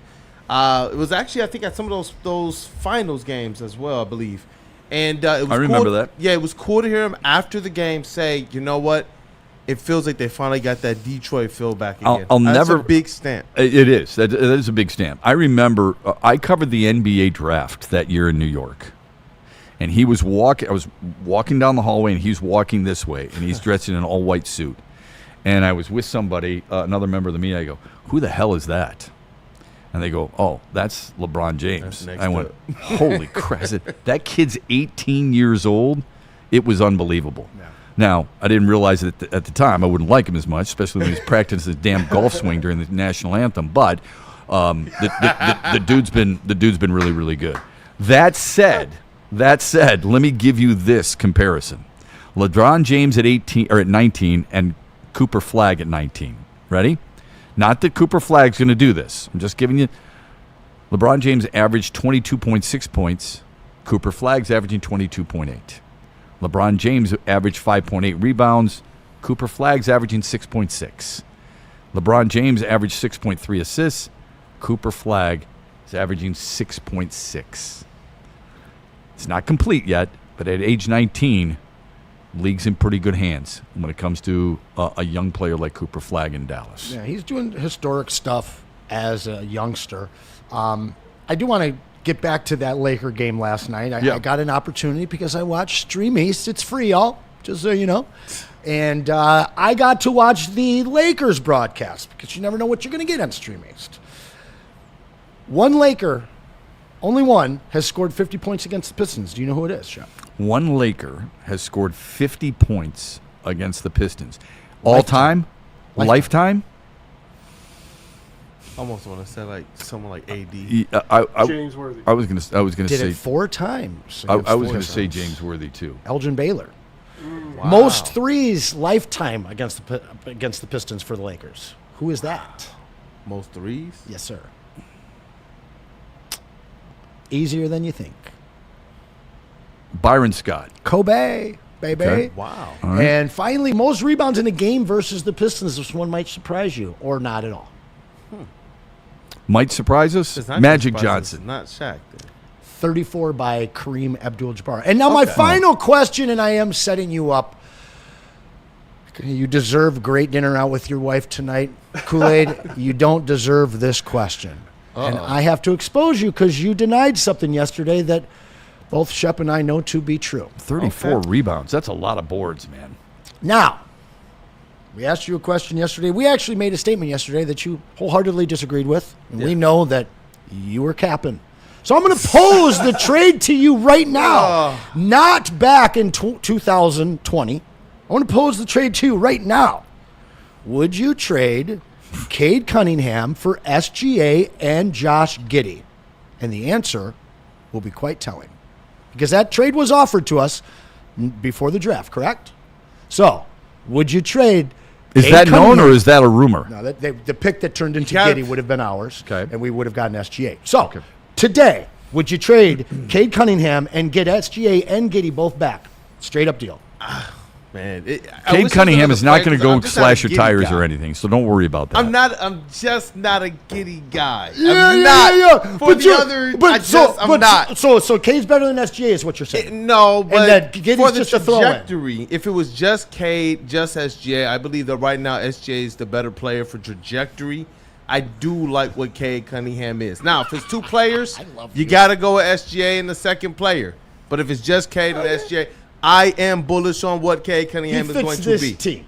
He fits this team. Can I just say I'm one? bullish. This might He's surprise the you. one. I'm not saying this about Jaden Ivey or Jalen Duren. This might surprise you because you know how much I respect Shai Gilgeous-Alexander. Okay, I wouldn't do that straight up. I would rather have Cade Cunningham. Well, he fits this team. But I think he fits any team. Oh, I think the beauty of what he brings to the proverbial basketball table every night is that he fits any team. I think every team goes into a game and says, "I wish he were on my team." Okay, and they say the same thing about Shai Gilgeous-Alexander. I'm just telling you, I would rather have him. Although Shai Gilgeous-Alexander or SGA is a better defensive player. You guys know how many triple doubles Giddey has this year, right? Here's the other thing I was going to say: 7, I believe. I could be wrong, but Josh Giddey is averaging 19 points per game. You're talking about 2 guys for him? You're damn right I would do that trade. I just wanted to make sure. I said I would do it if it was Am I wrong? Does he not have 7 triple-doubles? It's right around there, yeah. Okay. No, he's been tremendous. He's got 19 double-doubles. I know that. Very, very good this year. You're averaging 19 points per game. That's what this team needs. They need some outside shooting, and that's okay. They're like the graphic indicates, they're 25-8. How much more do you want? How much better can they be?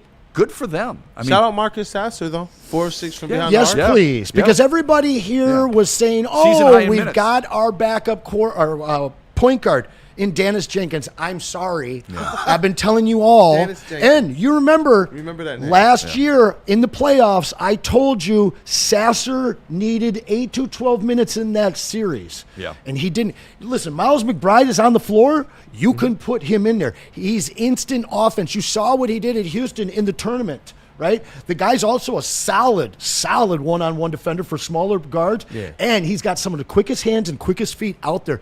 Instant offense. You bring him in, all he has to do is light up one game in a series the way he did last night. Damn, he looked good last night. And he looked good after they brought in Dennis Schroeder last year, too, which is what I was screaming for since he's been in the league. He's but I like Dennis Schroeder. Dennis Schroeder's he's a really good player. Yeah. Really good smack talker. He was really good last year. The other thing from last night, 74 points in the paint, 67 points from the bench. So Kool-Aid brings up, Marcus Sasser. 67 points from the bench. That is unheard of. 10 guys with 7 NBA. points, 10 guys with 2+ rebounds, 7 guys with 2+ assists, and 7 guys with at least 1 steal. It's wild. It's awesome. Okay, when we come back, we're going to get into the best and the worst of 2025. Well, we've got some super chats that I know Kool-Aid wants to get to. We'll do that as well, plus the mailbag a little bit later on. But first, this from BlackRock and Lady Jane's. Hey, listen, you're going to get your New Year's Eve started. Yeah. You should go and get yourself a little base going before you do your drinking later, and you can do that at BlackRock Bar and Grill. They got 7 locations around Metro Detroit. Oh, and by the way, when you get there, when you cash out, you tell them Woodward Sports sent you. You're going to save 20% off your bill, and I promise you're going to need it tonight because it's New Year's.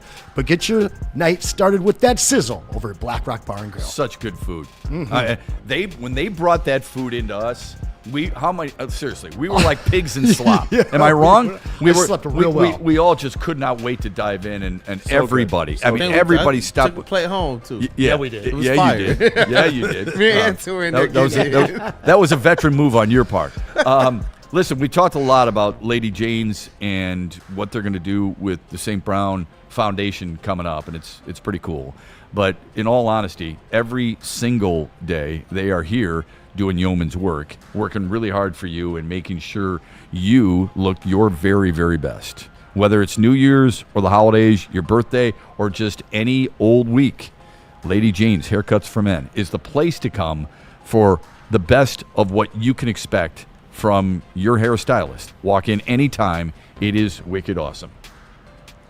Like a frostbite straight from the divine. Cold rush on my skin feels so fine. Muscle freeze, it's a ache. No side effects, no mistake. Chill Sub-Zero, icy and true. Feel the chill. It's all for you. It's not magic, just science play. Chill Sub-Zero. searching for a vehicle and start finding one. Les Stanford Chevrolet Cadillac makes it easy. We harness the power of multiple dealerships and own the biggest selection of GM brands in the area to get you the car you need. With the Les Stanford Group, you'll have access to 4 different dealerships, providing you with more makes, more models, and more choices. We're connected to more than 1,000 vehicles, and with so many high-quality CPO vehicles available, you'll find new car quality at pre-owned prices. You can start and end your search at lesstanford.com today.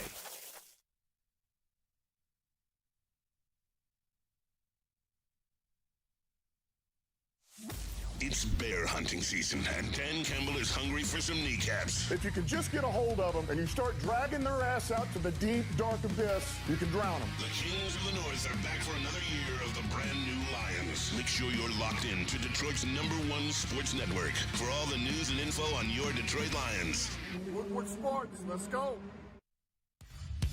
Every Sunday, there's only one place to get all your kneecapping, hard-hitting Detroit Lions coverage. Start your Sunday with the Lions Weekly Report with Broder and Terry Foster. Then, the Lions pregame show with Neil Rule and Sean Baligian. At kickoff, keep it locked in for all the emotions of the game with a live watch party with the heavyweights. Then, recap the game with the Lions postgame show with Anson. Game days, there's no other place to be than Woodward Sports. Live all game day. Go Lions. Thank you to all the fans for making Woodward Sports your #1 online destination for Detroit sports. We promise not to drop the ball.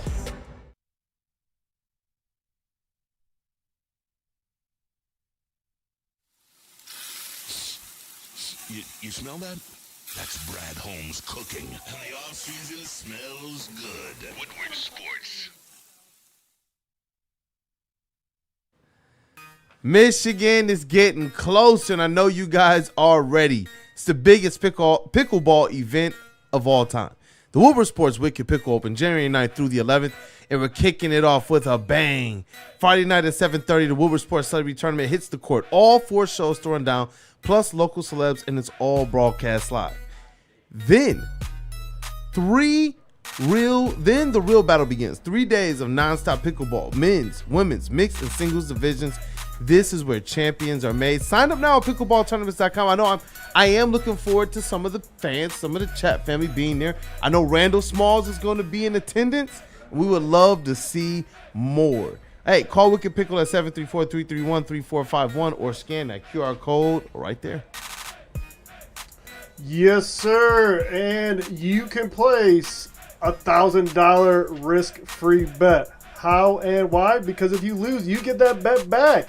All you got to do is scan this QR code, enter the code Woodward1000, and if your first bet doesn't hit, you get that deposit right back. That's right, up to 1 whole stack back just for giving it a shot. Minimum bet just $20. Download the Caesar Sportsbook app today, the official sportsbook of Woodward Sports. Use code Woodward1000 or scan the QR code on the screen. Shep's so into these games. He's throwing gang signs over there. Did you see that? I wanted to switch from the ad read real quick, but we had to make sure the sponsors were treated well. Tied at 3 down in Orlando at the Citrus Bowl. They get a turnover? And Michigan on the kickoff forced a fumble and recovered it. So they take over at about the 23-yard line. The problem is, on the very next play, Underwood throws an out. Klein ran an up, and then they run for a couple of yards. If you only settle for a field goal here, that's a win for Texas, I believe. Okay, so I think when you get that type of prime position, and it's 3rd down and 6, with Michigan moving left to right on their home whites, when you get that type of position on the field, I think you have to cash in for 7 points. Gillette's still, in his 17th year kicking for them? God, I hate that guy. That's it. Did they say he's out or is that in? I think that looked out to me. Okay, so 4th and 6.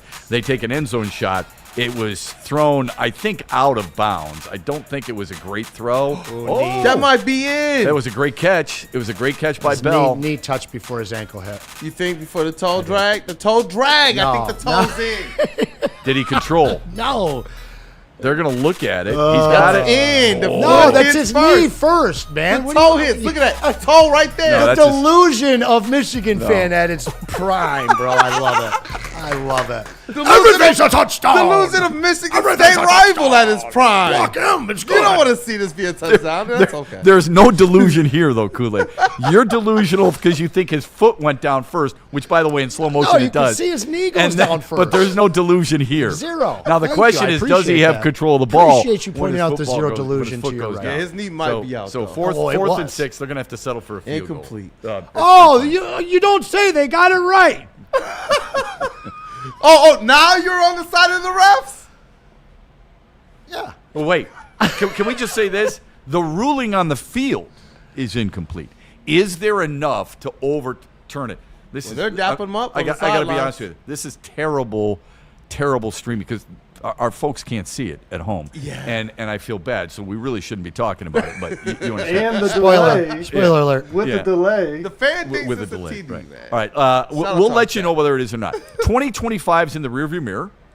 We've turned the calendar. It's New Year's Eve. 2026 is upon us. What was the best of 2025 and what was the worst? And I don't want your personal experience. I'm talking about from a sports standpoint. Okay? I mean, I don't want that I got in an accident, totaled my car, haven't gotten a new one yet. The Pistons. Okay. It's hands down the Pistons. That's a stunner. I heard Cam, the are guy, you surprised at that? Well, no, but that's listen. surprising Now, to wait me. a second. It's pretty easy at this point because if you think about it, like the Tigers came back. They had already been in the playoffs the year before. They didn't go any further. They didn't do anything less. Same team, right? Obviously, our Lions were a failure. But when you look at the Pistons and the Red Wings, you have to take half seasons. You have to take the second half of last year. You have to take the first half of this year. Last year, the Red Wings were not good. They're great this year. But you look at the Pistons, January, they flipped the switch, right, Kool-Aid? Yeah. All right? See them make a run. Now they're the best team in the East. They've got a guy that's in the top 3-4 conversation for MVP. And right now... Yeah, but remember, I was talking about 2025. So I think you're I'm right. saying the full year. Yeah, Yes. I get it. I get it. 2025, the Pistons. I hate to tell you this, but it's been ruled a touchdown. But well, anyway, of course it was. It's Michigan, see, man. so you're. I would have told you that already that they're going to give it to him. You could see his knees down. Listen. You know who the head of ESPN is and the head of CBS are. You know where they went to school, right? Oh, leaders and best. Cheaters and Oh, worse. that's where it goes. So you were in a That's where it here's goes. the Follow you were in the a money, no-win Shep. situation, Kool-Aid. If you said you thought it was a touchdown, Yeah. Objectively, he told you that they would says, get it, well, even if they'll it's give not. it to him Of course. because it's all fixed. Of course, if it's Michigan. If you said it wasn't a touchdown, he would have told you, They well, just I told me told the you refs so. were Well, it So wasn't a he touchdown, really pushed but they himself. gave it to you anyway. He put himself in a position where he could not lose such a challenge or argument. Real Anson's a delusional. master, Yeah, man. yes. I gotta give it to him. He's a master. All right. So that's the best of 2025. What's the worst of 2025? I say heads I win, tails you lose. Let's flip. You ready? Yeah. Thanks, Dad. The I remember worst, I mean, we all know. Come on, guys. They might end up 9-8. They might end up 8-9. But nobody expected the Lions to be missing the playoffs. that. So blowing a 14.5 game lead to lose the division I was gonna say this. is trumped by a team that finishes probably 8-9. And if you combine it with the Scooble angst, it's just like, Wait a that's second. tough. Weren't we 6-1? So we blew a pretty nice lead, I'd say. Who's 6-1? The Lions were. No, they what, were 4-1. Oh no. Well, I thought they were 6-1. No, they were 4-1. No, Or 4-1. 6-2 then? Then they went like win, loss, win, Yeah, loss. they alternated loss-win after their win over Tampa. They Worse- started far 0-1, worse then they season won than the 4 Tigers. 4 in a row. Tigers made the playoffs. Sure, they blew a lead. They didn't win the division. They didn't get further, but they didn't do less. They didn't win the division last year. They're the same. They are static. To me, a Super Bowl favorite team that won 15 games last year to miss the playoffs. Mm-hmm. There's nothing else on the radar that could be worse, in my opinion, unless there's a prep team here in the state that really fell on their face somewhere that I don't know about. Yeah, I would agree with your Pistons analogy. I think we would all agree with that. That is the most impressive thing from 2025. I would push back strongly on the Tigers when you said a Super Bowl expectation for the Lions, and I had that same expectation. When you have the best record in all of baseball, and you have the best record in the American League at the end of July, and you give me the sample size of April, May, June, and July, and you lose a 14.5-game lead. 6 All-Stars. And you had 6 All-Stars, okay, and the best pitcher on the planet and one of the best managers on the planet, and to finish second in the division, even though they won a playoff series, even though they made the playoffs. There's a lot of teams that now make the playoffs, unfortunately, in baseball. Or fortunately for baseball. But they weren't defending division champions and like the Lions that's a bigger problem too. 2 times. So that's a bigger problem that the Tigers didn't win the division the year before either. I don't. They should have. Listen, no. Well, they should have, Listen, but the they Tigers didn't. the last 2 years going in on paper were not that great. And I know that you feel like you told me, you've said it here in the beginning Neither's of the their season, division, by the way. that you felt that they were the best in the division. I didn't. I felt that at best they might be right there with Cleveland. I felt that they kind of easily There's slid no in way as you 2. thought Cleveland was the best team in the division last year when they got rid of a Gold Glove second I've baseman told you this and a a bunch homer of times. RBI I machine. didn't believe in the Tigers 2 years ago. I barely believed in them this year.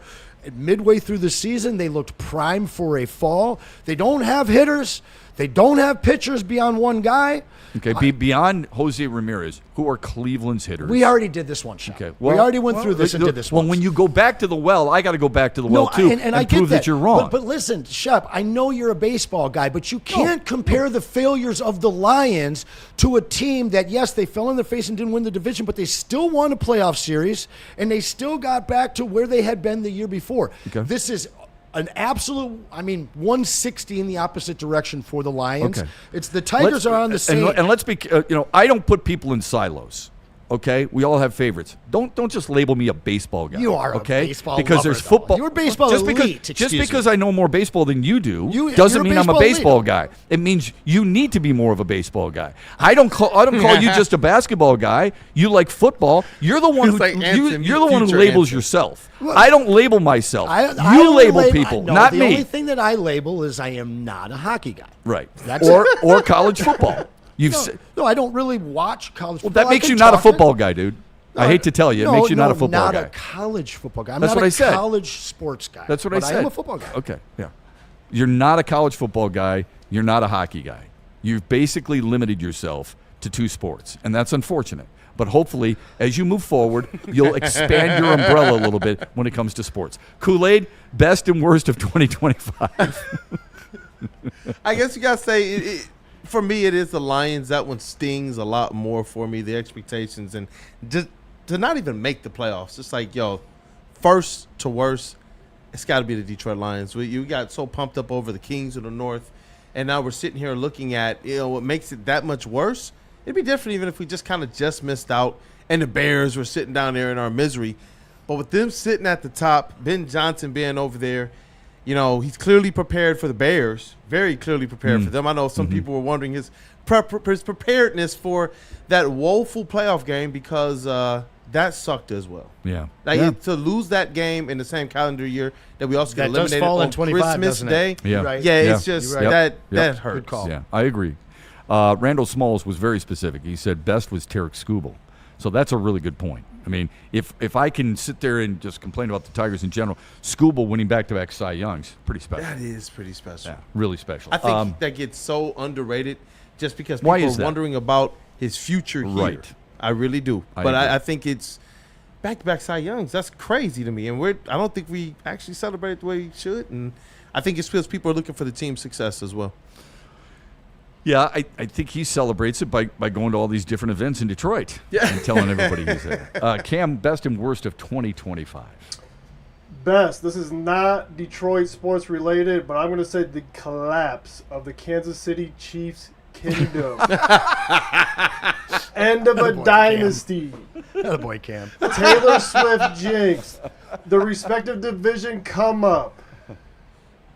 Oh, All right. Insert the next dynasty. All right, that's the best. What's the worst? That is the best. Okay. Again, this is not That's Detroit okay. Detroit sports Whatever you related. want, yeah. But I gotta go with the Mark Sanchez situation. Yeah, that was crazy. Wow. WTF, y'all. You know what I'm talking about. I do. Dang, yes. Yeah, I absolutely do. I had forgotten about that one, believe it or not. Hey, speaking of Kansas City, I don't know where the next dynasty is. I saw some numbers on Drake May and Matthew Stafford for MVP. I'm going to be fully transparent here, even though I like Stafford a lot. I would probably side with May right now, okay? But answer me this. How much do you think it matters who they play? Because Drake May had the easiest schedule, quote unquote. I don't think any of it's easy, just for the record. But from a football standpoint, supposedly the easiest record, or easiest schedule. Matthew Stafford and the Rams had the 6th most difficult schedule. Yeah, and he threw 3 picks to a non-playoff team to lose. Correct. Late in the season, too. Yep. In fact, he had both had eight interceptions. But Matthew Stafford threw 5 in 2 games. He threw 2 against Carolina, which has turned out to be a decent team. And he threw 3, like you said, against Atlanta. So go ahead. To me, where you're both like right there, you're equal, and you both have these massive games that are going to kind of determine your seeding, and you see a game that absolutely the Rams should have won, a former division rival way back when they were in the NFC West. Those franchises are familiar with each other. They've still got some hatred for each other, and that's a game that the best team in the NFC absolutely has to have, and he was not the best, Matt Stafford, that we've seen. Real fun fourth quarter for some of us in some of our leagues. But no, to me, I think that somehow Drake may, as they say. Look, I said this when it happened, and I believe it's still true. If Matthew Stafford throws those against Atlanta on a Sunday afternoon, we may not make as big a deal out of it because it's Monday night.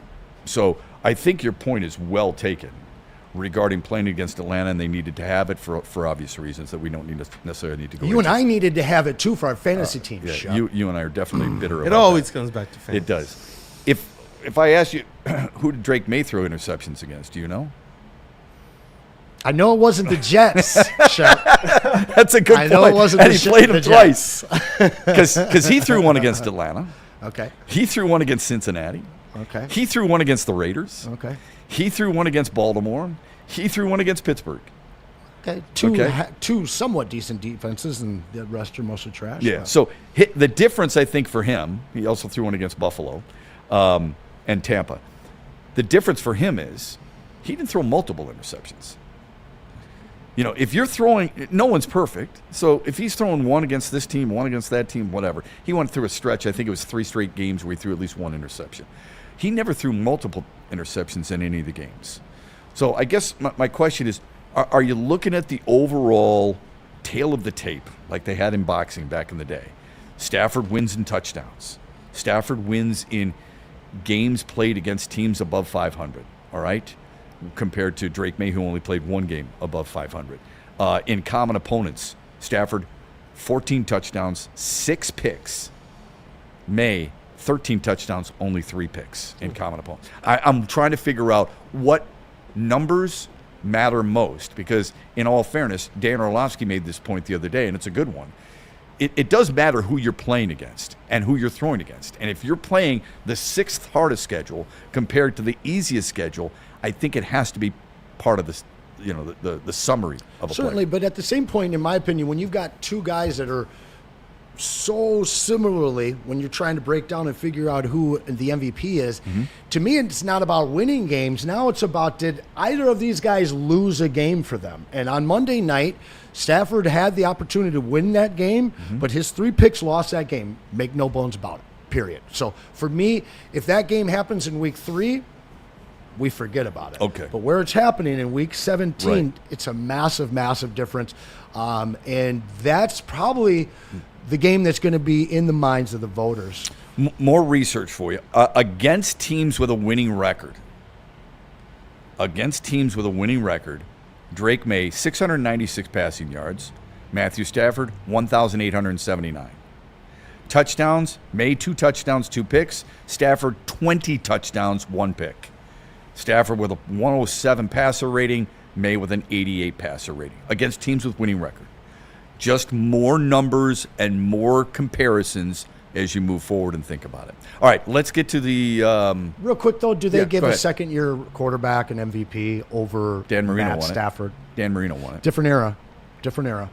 To me, right now, like I would not be surprised if they've already made their minds up. Okay. And it's Matt Stafford. He has to win Week 18, but I think that If he plays. No, I'm just kidding. Sean McVay said he is playing. I do think there's some truth to that, don't you? I think when voters look at him, they say, the dude's 37. This is his last chance to win a Super Bowl or to win an MVP, in all likelihood. Well, and Drake May's got plenty ahead of him, which I think is a dangerous way to think, and I don't think if I had to vote, I would not be thinking that way at all. No. But I at this point, yeah, I mean, this guy's got an opportunity to win an MVP, win a Super Bowl, and retire right off into the sunset. Yeah, if he wins the MVP. If he wins the MVP and the Super Bowl, he's got to retire, right? You don't come back. Well, I don't know, but I was going to say he's definitely a Hall of Famer. Yeah. Well, I am happy to report that Texas has tied the score at 10-10. Oh, okay. 10-10 as they move forward in the Citrus Bowl. How about some Super Chats and anything in the mailbag before we're out of here on a New Year's Eve day? Hey, definitely. You know what? Shout out to Byrne and the chat. He has the #1 crown. $5 Super Chat. He says, this one was a bit of a weird one from, and this is when you were talking about some of the Detroit traditions. Yeah. He says he feels this became a thing after 2008, but the first Lions victory Monday of the season feels like a statewide holiday. And I can say, since Woodward has been a thing, we've definitely been able to experience it in an even more amplified way. It definitely is a big event. Okay. Yeah. I hope that's. Well, I hope big that's day. not a. I hope that's not. Or I guess we should hope it's a tradition, shouldn't we? Yeah. That we're Early in the celebrating. season. Yeah, early in the season. Good one. Okay. Another one. That's creative. Yeah, Michigan Go Blue says, thoughts on the Pistons win last night with the $4.99 Super Chat. Yeah, we gave that. Yeah. Pretty impressed. Nice way to finish. They are one of the 4 best teams in the NBA for sure. And they ended the road trip with Dennis Jenkins, undrafted, earning his spot. Tossing the ball to Bronny James before the game. Bronny couldn't handle the rock, though. Got right by him. My God. You understand the implications, too. Bronny James being in the NBA is an embarrassment to the league in the first place. Okay? It is. You've seen the numbers. He should be on a 2-way contract. Have you seen some of the numbers of games he's had There are in rumblings. the NBL or in the G League? There are rumblings of him earning more. Let's put it that way. Yeah. In the G League? No, with the with the Lakers. Pistons. No, with the Lakers. Oh, you talking about Bronny? Yeah. Oh, yeah. We're not talking I about. thought you were about Dennis. No. Oh. No. I said Bronny James being in the league is an embarrassment to the NBA. Dennis, listen, I enjoy him. I don't care what he does in He's the- a in the fun G League. story. Yeah. It's cute, but Dennis Jenkins should not be the backup for this team He's come not. playoff time. Yeah, he won't be. It needs to be Sasser. Yeah. Or they will make a deal. Both Yeah, of them and are I would undersized. have no problem with that. I have no problem with the deal, right? I mean, look, Dennis Jenkins played 4 minutes last night. Okay, I mean, Garbage time. Yeah, It was it's Sasser. okay. It's okay. It is a great story. It's an uplifting story, Absolutely. and it's something that needs to be shared with people because you never give up. Play on that dream. Go for it. I say awesome. Okay. How do you not enjoy watching his smile every time he's on the floor? Oh, yeah. But that's not what it's about. It's about winning. Forget the emotion. Win. And who gives you a better chance to win? Marcus Sasser gives you a better chance to win. When Dennis isn't getting a lot of minutes, he looks nervous out there. When he was getting a lot of run and actually starting, Seemed to play loose. He played Yeah. with such a different confidence and looseness. He came in last night against Scrubs, and there was a couple of mistakes that. Yeah, he I would made, agree you with know? that. I would agree with that. That's a good point. Any other super chats? Yeah, and I'm going to get through these quick. They're all from Randall Smalls. Oh, Randall. One, he says, Anson, I don't effing care. And that was when you were talking about Michigan football or, showing us some love or lack thereof. Oh, he doesn't like Randall doesn't like Michigan football. He doesn't care. He likes Michigan football. Oh, he he didn't does. care so I'm much sorry. for Anson's. I got you. Randall likes me, though, I think. He does, but right after that, he sends in this super chat for $5 saying, he said, hey, I just made a $50 donation to Wicked Awesome Wow. Wishes. Fantastic, I challenge bro. everyone to match Thank or you. outdo Thank you. me. You're the man. And then he also says Brad Van Pelt had 40 rebounds in high school basketball game. Brad Van Pelt was a badass at MSU, an absolute badass. Started as a quarterback and then moved to linebacker and was an outstanding linebacker for the New York Giants. I didn't know that about 40 rebounds in high school. Thank you for the education. He was a hell of a player. Shep, let me remind everybody tomorrow, Please noon. do. Yeah. We've got Kool-Aid, Justin, and Broder in here. We're going to be doing a 3-hour year in review. All of our different hosts will be calling in during that show. Oh, and Broder and I have dialed up some cool gifts. So all of your super chats will be going into a prize wheel, and we'll be sending that out That's to awesome. start somebody's 2026 off the right Good work, way. Anson. I know we got a I little might more have to mail. bring some slam posters, man. I got a couple Hey, from the hey, Pistons. the more the merrier, man. The slam covers. That is Hey. so cool. Happy New Year's to all you guys. Proud to work with you. Thanks for all your help. Have a safe night tonight. We will see you on Friday. Thanks for joining us in 2025, Shep. Thanks for having It's been me. very fun working with you. Not always, but I do appreciate it, and I do appreciate the patience. You guys keep me on my toes. I hope we do the same for We you. appreciate your patience here as well, on- my on- friend. Man, shout out to Big Shep, time. man. On the Braylon Edwards Show. We're back with you Friday. Anson, great work. Don't forget, tomorrow, again, 12 o'clock, Kool-Aid's the man. Make sure you're leading the way. You should be driving. Happy New Year, everybody. Oh my God, Shep, wait. Looking for your daily sports fix? Look no further. Join Braylon Edwards, the University of Michigan legend. Lofting it, right corner of the end zone for Braylon, up in the air.